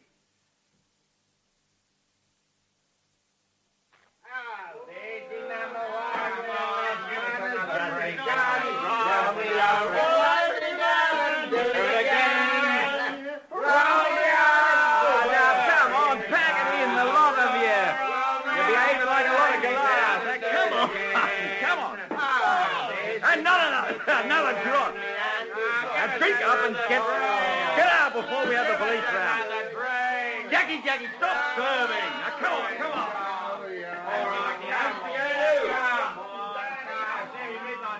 Now come on, you. Hey! You can't heave me out. I've got a room here. Can't I? Yeah, you're the cause of it all. All them 3 rounds you set up. You must have done 50 quid and more tonight. You ought to have more sense. We don't grow on trees, you know. Yeah, no, I don't go down to Sydney to get married every night either. You'll be needing that dough later. Yeah, plenty more where that come from. Yeah. You'll learn, I hope. Now sit down quietly while I get rid of that bloke over there. Now, come on, you hats. Oh, sorry, Mr. Cronshaw. I didn't know it was you. What the hell's been going on? Oh, now this drongo down from the mines, stinking with dough. Been pushing the boat out. You don't mind that, do you? Well, I'm all for business, sure, but there's a limit. Wakes up in the morning with a hangover and starts shouting the odds about being robbed. I've seen it happen before. Okay, Mr. Wybrow. I'd get to bed now if I were you. One for the ditch. Nah. You join me, Mr... This is Mr. Cronshaw, one of our solider citizens. Bill Wybrow down from the mines. En route for Sydney and married bliss. As he's told us a few hundred times tonight. Glad to know you, Mr. Cronshaw. What'll it be? How do you do? Spot of whiskey, I think. Aye. Who's that bloke asleep in the corner? The name is Blevins, young man, and I'm not asleep. Never is when there's a free drink in the offing. Mine also will be whiskey, and I thank you. You, Mr. Brady? And Jackie. A small one for me, and a beer for Jackie, and that, with the best will in the world, will be the lot for tonight. Yeah. Aye. Cronshaw, that's right. I was told to look you up. What for? Pearls. I want a string of them for me intended. Pearls? Well, you come to the right man. I've got some lovely stuff. Lovely. I want real Lollapaloozas with a nice diamond catch, you know, the sort of thing. You'd have to have that done in Sydney, matched up, size, pierce and all that. We deal with the raw material here, straight out of the sea, on the half shell. No good. I want to shove 'em round her little neck as soon as I get off the plane at Mascot. Don't you worry. She'll get a kick out of seeing them fixed up. Anyone can walk into a Sydney jeweller and get a string off the peg, as it were. No, not the same thing. Like giving a Sheila a cage full of rabbits and telling her she's got a mink coat in the pipeline. Cheers. Cheers. You'd be making a mistake, though, not to buy your pearls here. This is where they come from. Save you hundreds. I don't want to save hundreds. I've been living on tin beans for 3 years. I've got a roll now. Real money. I want to make a splash, not to worry. I'll stop off in Brisbane and buy something there. And get robbed. I'm not a mug, you know. Never said you was, but I could show you some stuff with you. Here. Wait a minute. What am I thinking of? Brady, give us that little parcel I gave you to put in the safe. Sure. Won't be a minute. I fill 'em up again, Jackie, while we're waiting. Okay, boss. Sure. A bit more peaceful now, old Brady's turned them urges out, eh? Coming up, boys. You're exceedingly good health, Mr. Wybrow. Show you something here that'll make your eyes stick out like organ stops. Loveliest thing I've ever had through my hands. Can't let you have it, of course. It's on order. But it'll give you some sort of idea of the stuff I handle. Only the best. Yeah, thanks, Brady. Here. You have a look at this. Oh, stone of crows. Hey, that'd be something if it was real. Real? What you mean, real? Of course it's real. Think I deal in paste? Hey, are those diamonds, Dinkum? First water, set in platinum and rubies in the clasp. Look at that. Eh? See the way it catches the light? How much? I'm sorry, I couldn't disclose that. I told you it's on order. Actually, he's paying me 1,000. Beat me down from 1,200, the old crook. Oh? Ching Moy, the Chinese ship owner. It's for his favourite wife. It was. 1,100. Come off it, he's ordered it. 1,100. I couldn't, I tell you. And for once he's telling the truth. It'll break his heart, but this time he really can't. Shut up, Blevins. I was only explaining to the young man that... And I said shut up! He's drunk. Yeah, so am I. But I know my own mind. 1,200. Oh, Struth. All right, you talked me into it. Good. Where's my checkbook? Give us a pen, somebody. Get caught selling what doesn't belong to you, Cronshaw, and you'll go to jail. I'm warned you. Yeah, she'll never know. It'll be mine in a month, anyhow.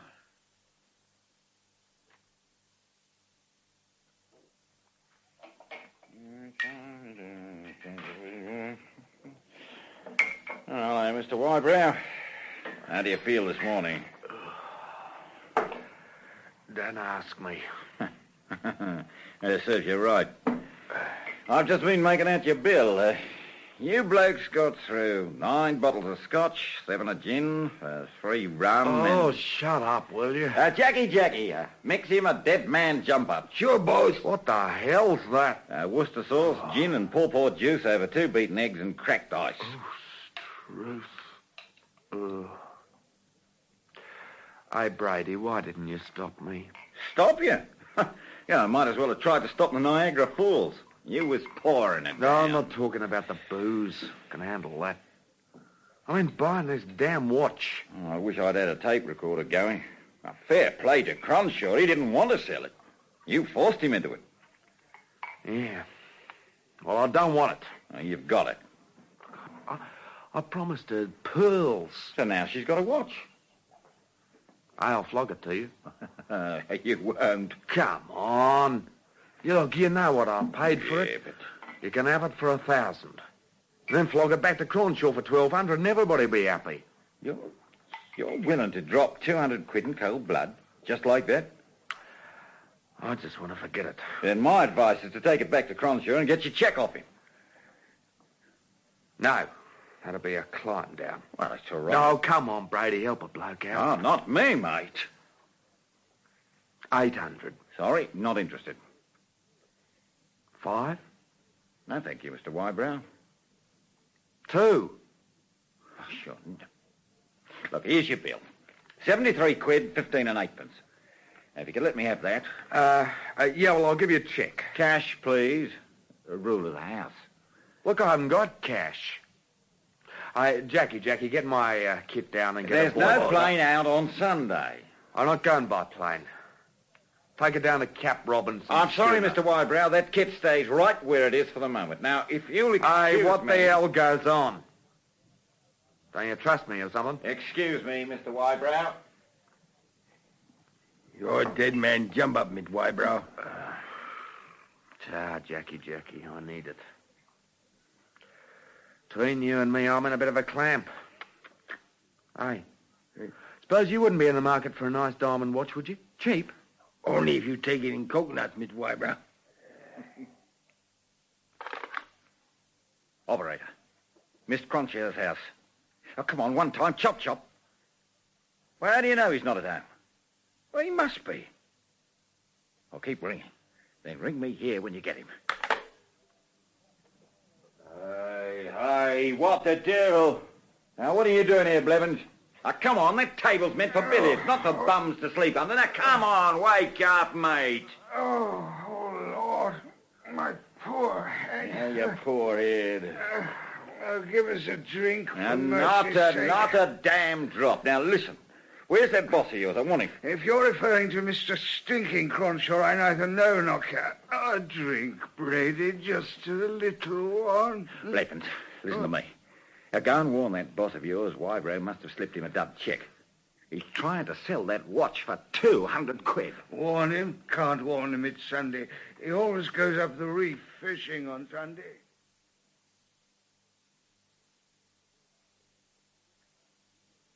Hello, Jackie. Morning, boys. My usual Monday morning I open a breeze. Sure, Miss Cronshaw.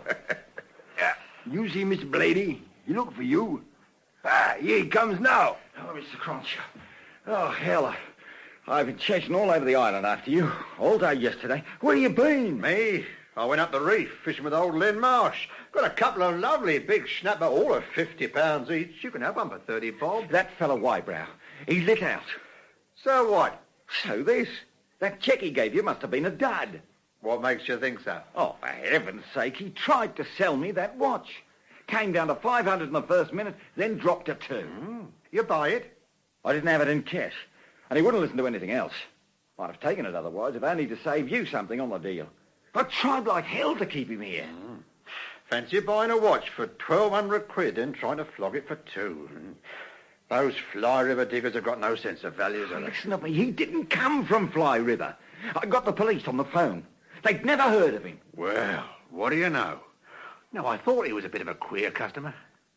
Well, I must say, you seem to be taking it pretty cool. Why not? But the cheque, that cheque Oh, for it was met all right. It was? Paid into my account not 15 minutes ago, right smack on bank opening time. Hello, Blevins. Lummy, you can hear a cork coming out of a bottle 15 miles away, can't you? Give him a whiskey, Jackie. A small one. Wait a minute, you mean... What's the matter now? Look, I don't understand. Oh, blimey. Yeah. Give us another, Jackie, before I choke myself. Okay, Miss Cronshaw. Of course it was met. It was always meant to be met. Oldest one in the book, lad. What is? Look, I'll tell you. A fellow buys something off you in a pub. Yeah. Something big. Always on a Saturday after the banks have closed, yeah? Pays it by cheque. Then he tries to flog it for far less than he gave for it, just about to leave town. He knows damn well someone will tip the mug off. The mug panics, has him pinched, up in court on a Monday morning. He's got a lawyer there. Has the cheque been presented yet? Not yet.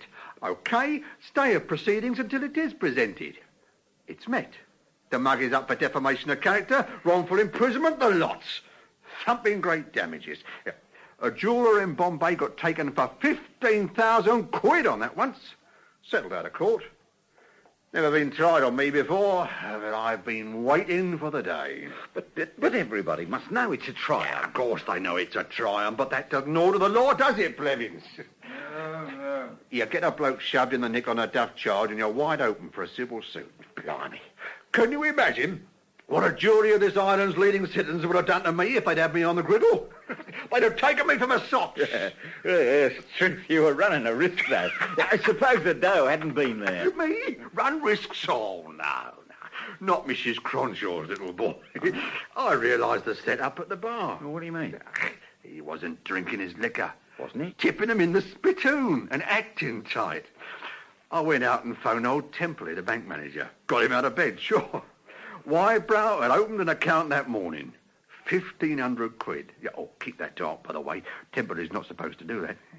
That cheque was in before the damn bank itself was open, just in case Wybrow tried to stop payment. The devil looks after his own. No, not the devil. Cronshaw. Synonymous. Hey, look who's coming in. Wybrow. Oh, he's got his nerve, hasn't he?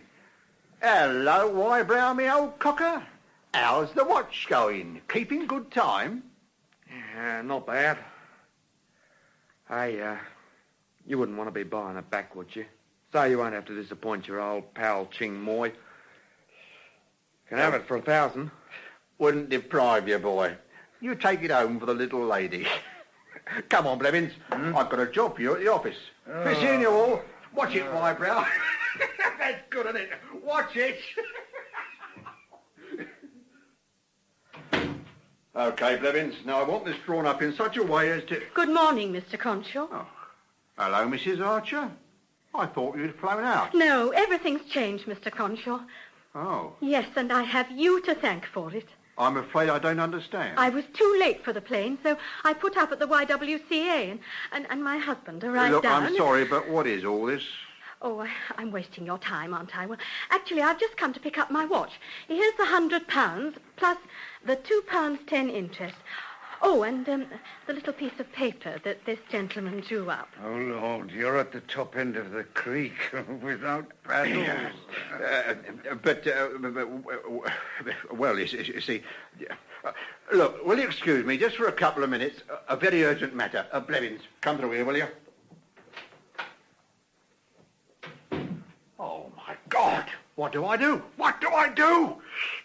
Come on, think of something. Well, it's no use panicking. You'll just have to stall her off for a bit and buy the watch back from Wybrow. Yeah. That's it. That's it. Thank the Lord he hasn't left town. Look, get back to Brady's, quick as you can. You heard him offer it to me for 1,000. Try and get him down a bit on that, eh? Now, look, Blevins, I've been a pretty good pal to you, one way or another. Oh, sure. Better give me a blank check. Right. Now, Blevins, I'm trusting you. Don't let me down. What ho, me hearties. Message for Garcia. The U.S. cavalry always gets there. Now to see His dingy highness. Ah, there you are. Watch her, me old spatchcock. And the little lady. Oh, old Uncle Blevins delivers the goods. Let's put it on your little wrist. Hey, do be careful, No, better not. Might drop it. Here you are. Took me heart's blood to get that, but I did it. Can't have old Cronshaw embroidering mailbags. Shut up, you fool. Oh, so this explains the delay. It's cost me my plane, but thank you all the same, Mr. Cronshaw. Right. Here's the money and the paper.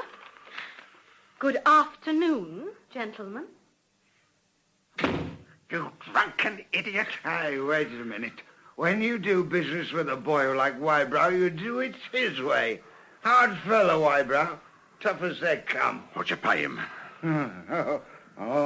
Quite a bit. I opened with 500, just like a poker game. He kept raising me. What did you pay him? Cronshaw, friend of my bosom, this is going to hurt you. Hurt you where it hurts most, in a manner of speaking. What did you pay him? What did you pay him, you mean? I was only the instrument, the the ambassador. You paid him, me old cocker, the neat round sum of 20,000 nicker. Kerplunk. What? What? Operator! Operator! Give me the bank. If that's to stop the cheque, I wouldn't bother. He made me go round with him while he cashed it. What? That's what took the time. They wouldn't have given it to him if I hadn't been there to vouch for him. It's a trick! A trick, and you're in it. Oh, you wound me. Actually, I'm not in the trick, but I'll tell you somebody who was, though. That pretty little sly boots who just left. She was telling you fibby-wibbies.